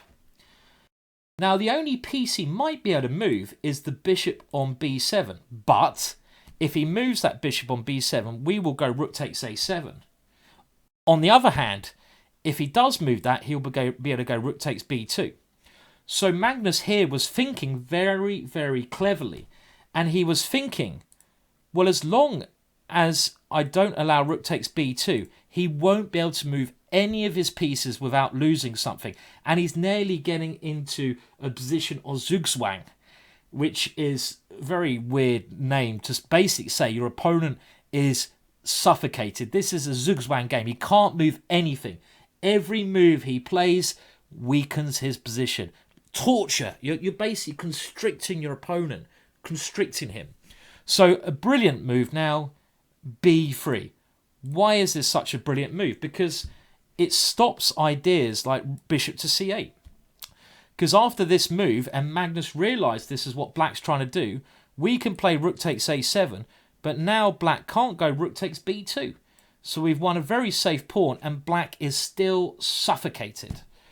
So very high level thinking. If you guys want to improve at chess, you've got to get in the habit of constricting, stopping your opponent's ideas while you continue your own ideas. This is one thing I noted that weaker players just don't do. So the game now continued, a5. Black is running out of moves. Magnus now starts to round up some pawns. Rook to c7. And again, he's worked out that black cannot move anything. It looks so simple, but it's so complicated at the same time. And this is what Magnus does. He makes simple games, he makes complicated games look simple. So after this move, black can't really move anything. He goes a4. Magnus simply takes the pawn. Why not? And now bishop to a8. He's run out of moves. And here, Magnus just plays a5. Black running out of options, running out of pawns. Rook to b7, trying to eliminate something. Magnus just says, thank you very much. I'll take that pawn as well. He's now 2 pawns up. Rook to a7. Black can't do anything. And simply knight to c4. And here, well, there's even ideas of going rook to h5 and rook to h8, turning on the juice. This knight may also come to d6, try to take that pawn, or simply come to b6. And Tomaszewski resigned in this position. So for me, okay, we're not going to have time to look at any more games, I'm afraid. I will give you one more puzzle before I play some Blitz. We had these are my 2 favourite games of the year. We had Richard Rapport with his brilliant game. If you saw the start of the stream, I will put this video on YouTube, on my channel, if you want to go and look at it there. We had Richard Rapport's game, which is a brilliant example of tactical gambit play. And then we had this our world champion, Magnus Carlsen, demonstrate a beautiful positional game. And I think we can learn a lot from both those games. What do we learn from this game? So let's just go over it again so we can make sure we learn from it. First thing, like in the last game, pick an opening that suits your style. So this is what we've got to take away from this game. Now, the London system can be played aggressively, but it can also be played very quietly, as Magnus Carlsen plays it, with simple moves. This suits Magnus' style, like the last game suited Richard's style. And then when we develop normally, what did Magnus now do around here? Well, here I love the way he plays. Magnus realises here that black can't really come up with a good plan. So he kind of waits. He kind of waits for black to do something whilst improving his own pieces. So if you at home can work out that your opponent doesn't have a good plan, he can't do anything active, and if the only active moves he can do will make his position worse, then you might as well wait for your opponent to strangle himself, to hang himself. Again, this is something a lot of top players do. A lot of top players will wait. They won't even win the game. They will wait for their opponent to lose the game. This is really a little secret of top players. You know, they won't do anything. They will wait till their opponent to hang themselves. Quick question from Chess Junkie. Is your full collection available as a download? It's only available for another 20 minutes at 50% off if you go to my website. Over 100 hours of tuition there. Got to get my sales pitch in, of course. Okay, so what does Magnus do? Let's see how he does this. Well, he simply connects his rooks. And then he puts his rooks into the best squares. And now that he's done all of that, he works out what piece he wants to leave his opponent with. This is something you've got to think of yourself. When the position is closed, you can't always do this. In a tactical game, you don't have time to do slow manoeuvring. It's impossible. But when the position is closed, and look, the pawn structure, there's not really any open lines here, meaning it's closed. You've got to leave your opponent with his worst pieces whilst exchanging off his good pieces. Black's good pieces are his bishop on d6 and his knight here. They're the most active. So Magnus, very simply, takes them off the board. Very simple. And then he finds squares. So always look for squares you can move your pieces into. If you know the opening, and another advice I give you, if you know an opening well, you will know the middle game ideas and the end game ideas. This square here is a key square. Magnus puts his knight into that square. And another thing you need to be able to do is when you get an opportunity, you need to take your chances. You need to take your chances and you need to be able to switch gears. If you see an opportunity to attack, go for it. As long as you calculated it works well. And then we saw the rest of the game. And another point later on, which I should say, around here, again, is constricting your opponent, letting your opponent kill himself, and also thinking, what active play can my opponent do? He can't do anything active, so I will just improve my position. I don't need to panic. In chess, you often don't need to rush. Another little secret. So many amateur players rush. Now, there are times when you can rush the position if you're playing gambit style, if you're going for a quick win, but there are also times where you need to be patient, and you've got to work out them as you go on. Okay, well, I think there's only about 20 minutes of the stream left, so I'm going to see now if I can get a game just to finish off. A little bit of fun. A quick question from Wee Witter Banana. Hey Simon, John Bartholomew uploaded some games to... John Bartholomew is a great YouTuber, and he did upload some games from Battersea Chess Club. You might have heard I just mentioned that, where he played live. I'm intending to do the same at some point. I need a bit of time. I've had so much other work on to do that. So I will also, YouTube channel, be uploading my games live now. You can see me play live, and actually a bit drunk as well. I have to say I was more enjoying myself that night than playing seriously. But it was a good struggle between me and John Bartholomew. So we'll see if we can get a game now. I'm currently searching, and there's only 20 minutes of the show left. I'm just going to do an announcement very quickly. Bear with me to see. Make sure it's the last announcement of the day. I have to say, like, I'll share little things that happened today with you. Hopefully, I'll get a game very soon. So I am searching. I started the day quite well. I mean, I don't want to share. Maybe I shouldn't share the story with you because it's actually quite sad. But it was a bloody horrible start to the day in some ways as well. Okay, maybe I'll share it at the end of the stream. If you follow me on Twitter, you'll know what I'm talking about. Okay, now I think because we just saw a London system, I'm going to play the London system against a Russian player. Russian players are always a bit scary. I consider this opening in quite a lot of depth in, again, one of my YouTube videos. And I've done a bit of analysis on this. It's very easy to play. And that's right. Christoph, the cat story, absolutely horrible. It wasn't my cat, it's at the end of my road, and I'm not even going to say it. Maybe you can say it in the chat what happened to this cat at the end of the road. Absolutely disgusting, and I think if anyone found the guy, they killed the guy. I think that's fair enough. Okay, anyway, I'm going a bit off on one now. It's also quite funny. Earlier today, I thought I would play some blitz chess, because recently my blitz chess I have to say, has not been very good. And earlier today, I thought, right, I'm going to prove to everyone who follows me. I'm just going to checkmate this guy while I talk. I'm going to prove to everyone who follows my YouTube channel I don't actually lose every single time. Oh, Morton, that's such a kind donation. Fun and educational. A ginger Kinder egg. I suppose that's a good thing to be called. Thank you so much for the donation. That's so kind. And obviously, you know, all donations helps me do this in future. It does take a lot of preparation to put these things together, think about what I'm going to do. But obviously, that kind of stuff does help me do this in future.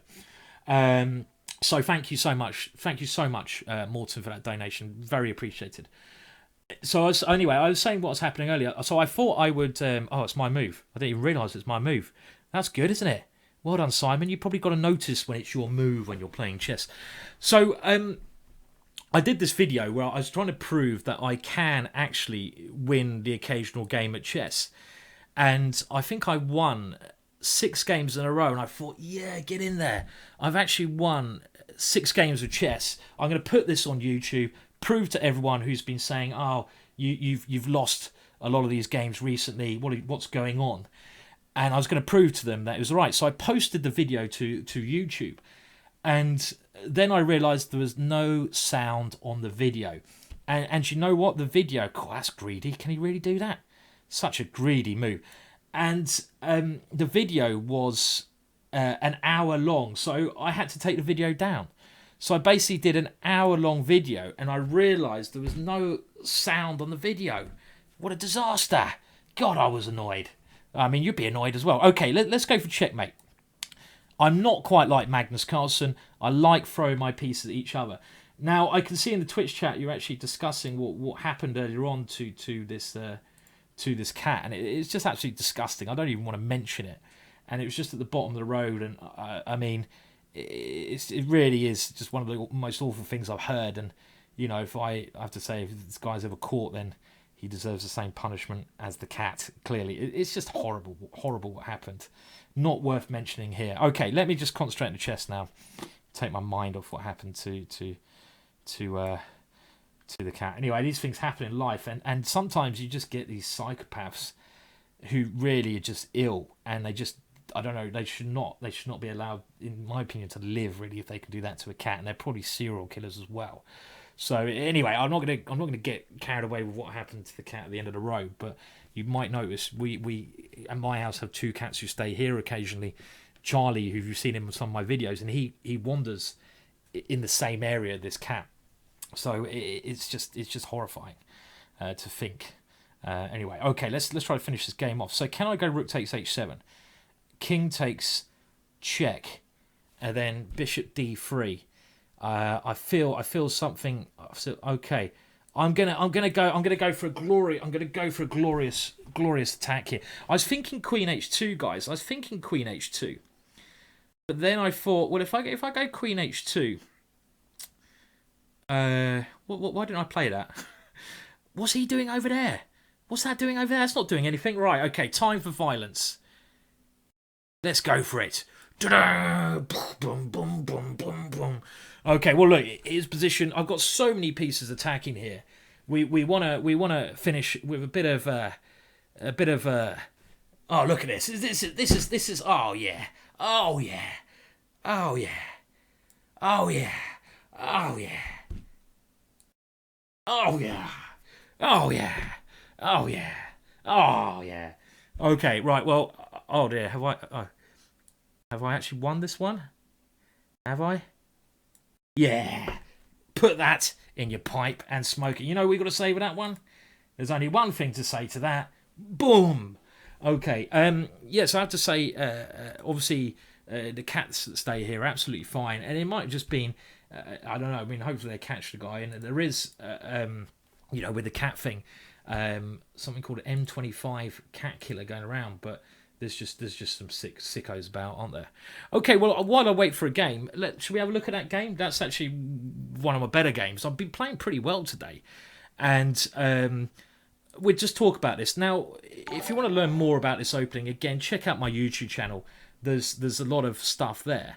And the general idea I find in this opening, when you castle on opposite sides, first of all, you try to exchange bishops off. So you try to exchange these pieces off because it will weaken his king. If you can't do that, you know what you got to push up the board? You know what you got to push? You got to push this guy up the board. We got to push Harry up the board. Oh yeah. Come on, Harry. So, and because the idea of this is to open up my rook on h1. Very simple. And we do open this. Now, again, I was thinking a bit more like Magnus Carlsen here. After knight here, I was thinking what my opponent was trying to do. And I saw my opponent was trying to go e5 and knight d4. So I was thinking, what Magnus do? So maybe I've learnt something myself. And I went knight here to control that square, to try to stop that idea. So as well as doing my own attack, I'm thinking about my opponent's ideas and I'm trying to stop him doing that. So important to do that. My opponent went e5, and now I'm not so scared here because I can eliminate that knight, and this pawn here is a goner. So my opponent decided to capture on h5, but of course this is very risky because now my rook is lined up against his king, and it's very, very open, his king. So I have a great attacking position here, and I simply get all my pieces to good squares. This next move is a typical idea for this type of position. It's a typical idea. The knight comes to this square. You bring another knight nearer your opponent's king. If he goes pawn takes knight, I take with the g pawn, and then all I need to do is get a check on the g file, and it will be game over. So my opponent thought, well, he probably thought here, he's got to do something quick, otherwise he's going to lose the game because my pieces are getting nearer and nearer. So he went for a sacrifice on e4. I don't blame him. And now, what was I thinking? Well, I was thinking I've got a lot of pieces to attack and a lot of open lines, but there's one piece that's in the way. This bishop here is in the way of the rook. So I naturally thought if I move the bishop and create a threat, the threat is obviously to take the queen, I'm going to have ideas of queen h2, etc. I thought if he ever goes f6, I'm not worried about that move because his bishop then is going to be dead. It will be fighting against his pawns, so even positionally he's in a lot of trouble. My opponent moved his queen. Now maybe here I could have played queen h2. I was thinking about that move. I thought he might be able to defend a bit longer with h5. And you know what I wanted to do? It felt a bit more like poetic if before I go for this, I bring in all my pieces. This is what we discussed earlier. What's my only piece not doing anything? It's my bishop and f1. So let's bring it into the game. And the intention here was also my other rook can come over to h1. So whatever he does here, I was going to go rook takes h7. I think it's checkmate. And the game continued. Rook a4. Now rook takes h7. And we might as well finish with as most violent as well. And remember Magnus Carlsen in his last game, sometimes you have to change the gear. And if you see a way to break down your opponent's defences, you should do it. And he can't really stop my attack now. I've got too many pieces attacking. All of my pieces are attacking. My queen is ready to come over. My rook is ready to come over. There's a lot of stuff going on. And after king takes, my rook comes in. And you might as well finish. You might as well finish in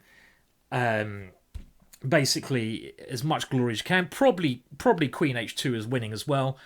But if you see a way to win violently and it works, why not do it?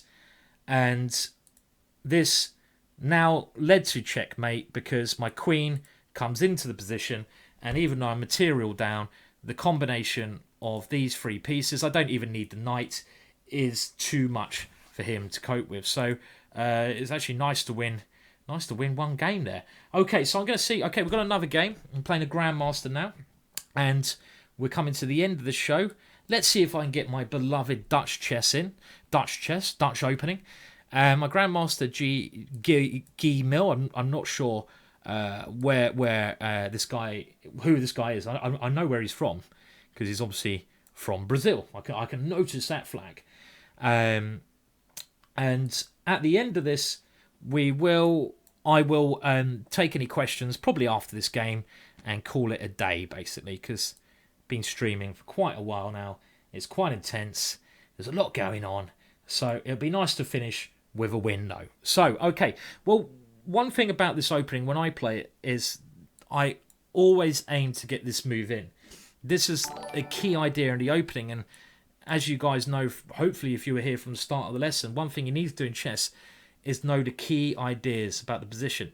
This move here is very useful because if he ever moves his queen to this square, I avoid any checks on this diagonal, which is a little bit more exposed now that I've moved my pawn. So you could call this a prophylactic move, a sidestepping move. It just gets out of danger, gets out of trouble, which is something, you know, to prepare for future events. So he's moved his queen here. Now, I might as well get my pieces into the game, and you always have to think, should a knight go there or should a pawn go there? The benefit of a knight going here is it develops a piece, but the downside, if I had a pawn on this square, I would stop his knight coming in, and now his knight can come in. But I know the middle game ideas. I played this position so many times.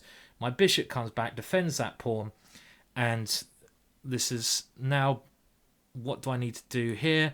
I think I'll try to get rid of his knight because his knight is a very good piece. I have the two bishops, which could help me out later on in life. Remember what Magnus Carlsen thinks about the bishops in a lot of positions. He loves the bishops. And I'd like to open them up, but first of all, I want to kill my opponent's pieces. So this move, e4, is aimed at killing his bishop here. Now, I'm going to play this rather aggressive double-edged move because I want to. And again, we see my bishop coming back to guard c7. Now, given a chance, I'd love to go c6. So my opponent has stopped that, and that's quite annoying. I actually underestimated that move. I forgot he now goes knight into c7, which is really... I didn't play knight c7. I'm surprised. I thought knight c7 was a much better move there for my opponent, because he would force me then to take the bishop. He can't do it now because e3 is a check. And now if I get my rook to c8, his knight is a very good piece. Yes, I agree with that. So again, thinking about exchanging pieces, I'm trying to put in the lesson, the ideas I've demonstrated to you earlier into motion in this game. And the ideas I was saying earlier is if you see a good piece of your opponent's, like this knight here, if you can swap it off, swap it off. So bishop c6 aiming to swap this one makes a lot of sense to me. So that's what I'm going to go for here. At some point, I want to at least remove this knight from its central square. Worst case scenario, I might just eliminate. Now, thinking about my opponent, he wants to go e4, but I'm going to meet that always with f4. Let's move my queen out the way of his rook. I don't like my queen being on the same route of his rook, so I'm just sidestepping that. I've got to be a bit careful of my time here, clearly. And now, does he want to play here? Okay, I'm going to create a threat. Bishop b5, winning the exchange, is a little subtle threat that I've created here. So he stepped away from that. And now, get ready, potentially with my rook on an open line. And importantly, as it is blitz, even though commentating and doing blitz is very hard, I've got to just move quicker. So I've got to bear this. He's played this very well. I mean, all credit to my opponent. He's played very well because he hasn't allowed me to exchange that knight off. And it's now... I don't like this position. Rook f2, hitting this pawn. This is actually really tricky. And time. Okay, right. So, got to play quickly, Simon. Don't like this position. It's going horribly wrong, actually. So I'm just I won't be talking as much now, just to try to save the position somewhat. Be nice to finish with a win of this stream. Not as nice as the last game, clearly. But you never know. Okay, now it's time to fight hard. Maybe I should. Yeah, I shouldn't have done that, should I? Ridiculous. Okay, dropping pawns everywhere. This game has not been one of my better games. Let's put it that way. And I'm down on time. It'd be a miracle if I can... Oh, my God. Now he comes in with the kill. All credit to my opponent. He's played very well here. And sometimes my time's dropping. At least I won one nice game. This game is just torturous. Absolutely torturous. And all credit to my opponent. He deserves the win there. I didn't quite get the position I wanted to get. I'm not going to spoil my mood by losing anymore. Or should I play one more? No, I'm not going to play one more. Okay, so let's have a look. And again, another way you guys should improve at home is when you play a game, you should always look at your game.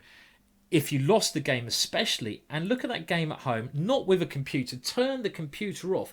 A computer is not necessarily going to tell you where you went wrong. It's quite easy to know when you blunder. A computer can tell you that, but you've got to think, where did I go wrong and why? That's what I'm trying to get across. And why? And the why here. So I'm going to try to think where I went wrong and why. So let's think about this. I think my position here is fine. Maybe around here things went a little bit wrong. E4 I think is okay. And I think here, this is where I went wrong. If I had this position again, one of the problems I had throughout this game was his knight ending on the d5 square. So what I would play in future in this position, rather than playing this rather rash move g5, and you can see this open up my king later, I think it's more important to cover this square first, and the move c6 would be my way of playing this in future. Stopping the knight coming here, threatening to go d5, and now when I go g5, I will force his knight backwards. So I will kick that knight away, but I won't allow it into this very strong square, which I allowed it into. So that's what I've learned for that. That's how I improve in future. This is what you've got to do. You've got to basically look at your mistakes, improve for them. And this is how you improve. Right, guys. Well, look, I'm shattered. I hope you enjoyed the stream. I really do. It's been quite fun. I've enjoyed it. I mean, it took quite a lot of hard work putting it together. Tell me by email if you've got other ideas you'd like me to do, if you'd like more Blitz. What I was planning to do really is to do 2 streams a week. I want to build it up. One of those streams, like today, will be more of a lesson. So you guys are basically getting a free lesson from a grandmaster, which would normally cost a hell of a lot of money. So I'm trying to help you guys improve. That's what, try to pass on some information, talk about stuff, things like this. I will take questions in a minute, by the way. And the next session I'll have a bit more fun. It'll be a bit more light-hearted. Me playing Blitz, talking some rubbish, stuff like that. So I'm going to try to stream twice a week when I can. You can ask questions on my website, which you can see as above. 50% off. It's GingerGM.com. You can check out my YouTube video. Now, the sale on the GingerGM DVDs, this is going to be your last 5-10 minutes now to go to the shop there and buy yourself the collection, which is 50% off. Over 100 hours of me basically teaching you a lot of stuff, mainly openings, and it's £44 for the next 5-10 minutes. So it's your last bit of chance now to go and do that if you enjoyed it, if you think it will help you. I think it will help you. Generally, I think nearly everyone said good things about the videos. Over 100 hours is a lot of stuff to get through, but you can enjoy it at your own pace. So that deal will end in about 5-10 minutes as soon as I stop the stream. And really, I hope you enjoyed it, and thank you so much for coming and joining in the party on this channel. And it's something I like to do more. And chess.com have helped do it on their chess TV channel as well. Okay, well, now I'll take some questions before I end it. So if you've got any questions for me, fire them at me. I'll try to answer them. I'll be looking at Twitch and at chess.com. So on Twitch, Chess Patzer UK is saying, are you going to take the British Chess Championship seriously this year? Once a year there's the British Chess Championships. I didn't play last year. I do intend taking my chess a bit more seriously. I mean, I want to get a bit healthier. I don't have much time to do a lot of chess work, but yeah, I do intend playing at the British Championships this year and trying to give it my best shot at winning. So the answer is yes, definitely. CL Smith is saying, I like the game analysis. Good. I'll try to do that a bit more in future. It's quite heavy going, but it's probably the best way for you guys to learn and improve is game analysis. Did I drink Updog when you were a kid? Never heard of Updog, I'm afraid. And I won't... yeah, never heard of that. So no, the answer is no. Let's have a look. Any questions on the chess.com TV? Question, am I single? No, I live with my girlfriend. Okay. And can I recommend a good strategy book DVD? well, obviously, I'm going to recommend the GingerGM DVDs. Strategy book. I think more important, this is an answer to Aggressive 93. More important for you guys to learn, you've got to work out how you absorb information first. Do you prefer reading a book? Do you prefer putting the TV or computer on and watching it like that? I'll be honest, I find most chess books quite boring now. I find it very hard to learn from. I find tactics books good because I can do that quick and fast, but I prefer DVDs. So learn what's best way to learn. That's what I would say. That's what I'd say. Ragani is answering, how much do I need to train to get to 2000 rating? Look, I'm not going to deny chess is a hard game. Anyone who tells you there's a secret answer to chess and you can, there's a secret idea. If you ever see a YouTube video where someone says, oh, this is the one secret that will get you to... It's rubbish. It's rubbish. Absolutely rubbish. There's no secret way to get better at chess. I'm trying to help you by doing this, but you need to just keep improving. Killian Amadan, thanks for the kind words. Killian is saying, great stream, Simon. Will I be covering round one of chess? Yes, I will be, Killian. The next time I'm streaming, maybe on Tuesday. It might be Tuesday. So if you want more of this, tune in Tuesday night. I'm aiming to stream Tuesday night, but I'm definitely streaming round one on Wednesday with Fiona. Me and Fiona are going to be streaming from my office here on Wednesday. It should be a lot of fun. It's one of the biggest things online. Make sure you're around on Wednesday for one of the biggest ever chess extravaganzas on Wednesday. Did I play Dutch in Braveheart? One of my favourite films, Braveheart, definitely. Have I read the new London System book by Romerio? Yeah, I have. I have indeed. What time am I getting to the pub tomorrow? Okay, I'm playing the match tomorrow. I think about 5:30, Lee. So I'll see you in the pub at 5:30 in the centre of London. If anyone's in London tomorrow by the British Museum, we're going there. But I'm playing chess though. And finish off, any other questions? We have Dork Slinger. In the London System, I'm trying to put my queen on c2. I'll be honest, I never put my queen on c2 generally in the London System. I generally avoid that, so I wouldn't go for that. Morton's asking, but will you cover the other rounds as well? Morton, yeah, I'm basically, for the commentary, me and Fiona are commentating together every Wednesday this month, except when I'm commentating in Gibraltar. I'm doing Gibraltar commentary live, but every Wednesday there's commentary here, and you guys will love it. Okay, someone's saying they used to work at the British Museum. Which pub are we going to? The Plough Pub on Museum Street is the name of the pub. Okay. And any other questions? Yeah, wondering if he's going to be covering Dublin. I might be. I don't even know. I haven't checked yet, Killian. I might be. I have to. This is the next thing I need to do. By the way, Killian, you asked me if I could find a GM between 2,500 2,550. Sorry, I haven't got back to you. I'm trying to think of a GM. I haven't thought of one. All my GM friends now are far too low graded. Okay, well, I think we're going to call it a day now. I've done over 2 hours. Just to finish with, let's see if there's any other questions on chess.com. What is my personal favourite opening? Well, funnily enough, even I lost that last game, the Dutch opening. And thank you very much. Thank you for tuning in. You have a last bit of time now to buy the GingerGM collection, my little sales pitch that's above there. Go to my shop if you want to buy that, 50%. That's your last chance to get it. Thanks everyone who's tuned in. Thank you for your donations. Thank you for just being here. I'll probably see you on Tuesday. If not, definitely on Wednesday if you want to watch any more of me. If you're sick of me, thanks for trying. Okay, goodbye for now. Cheers until next time.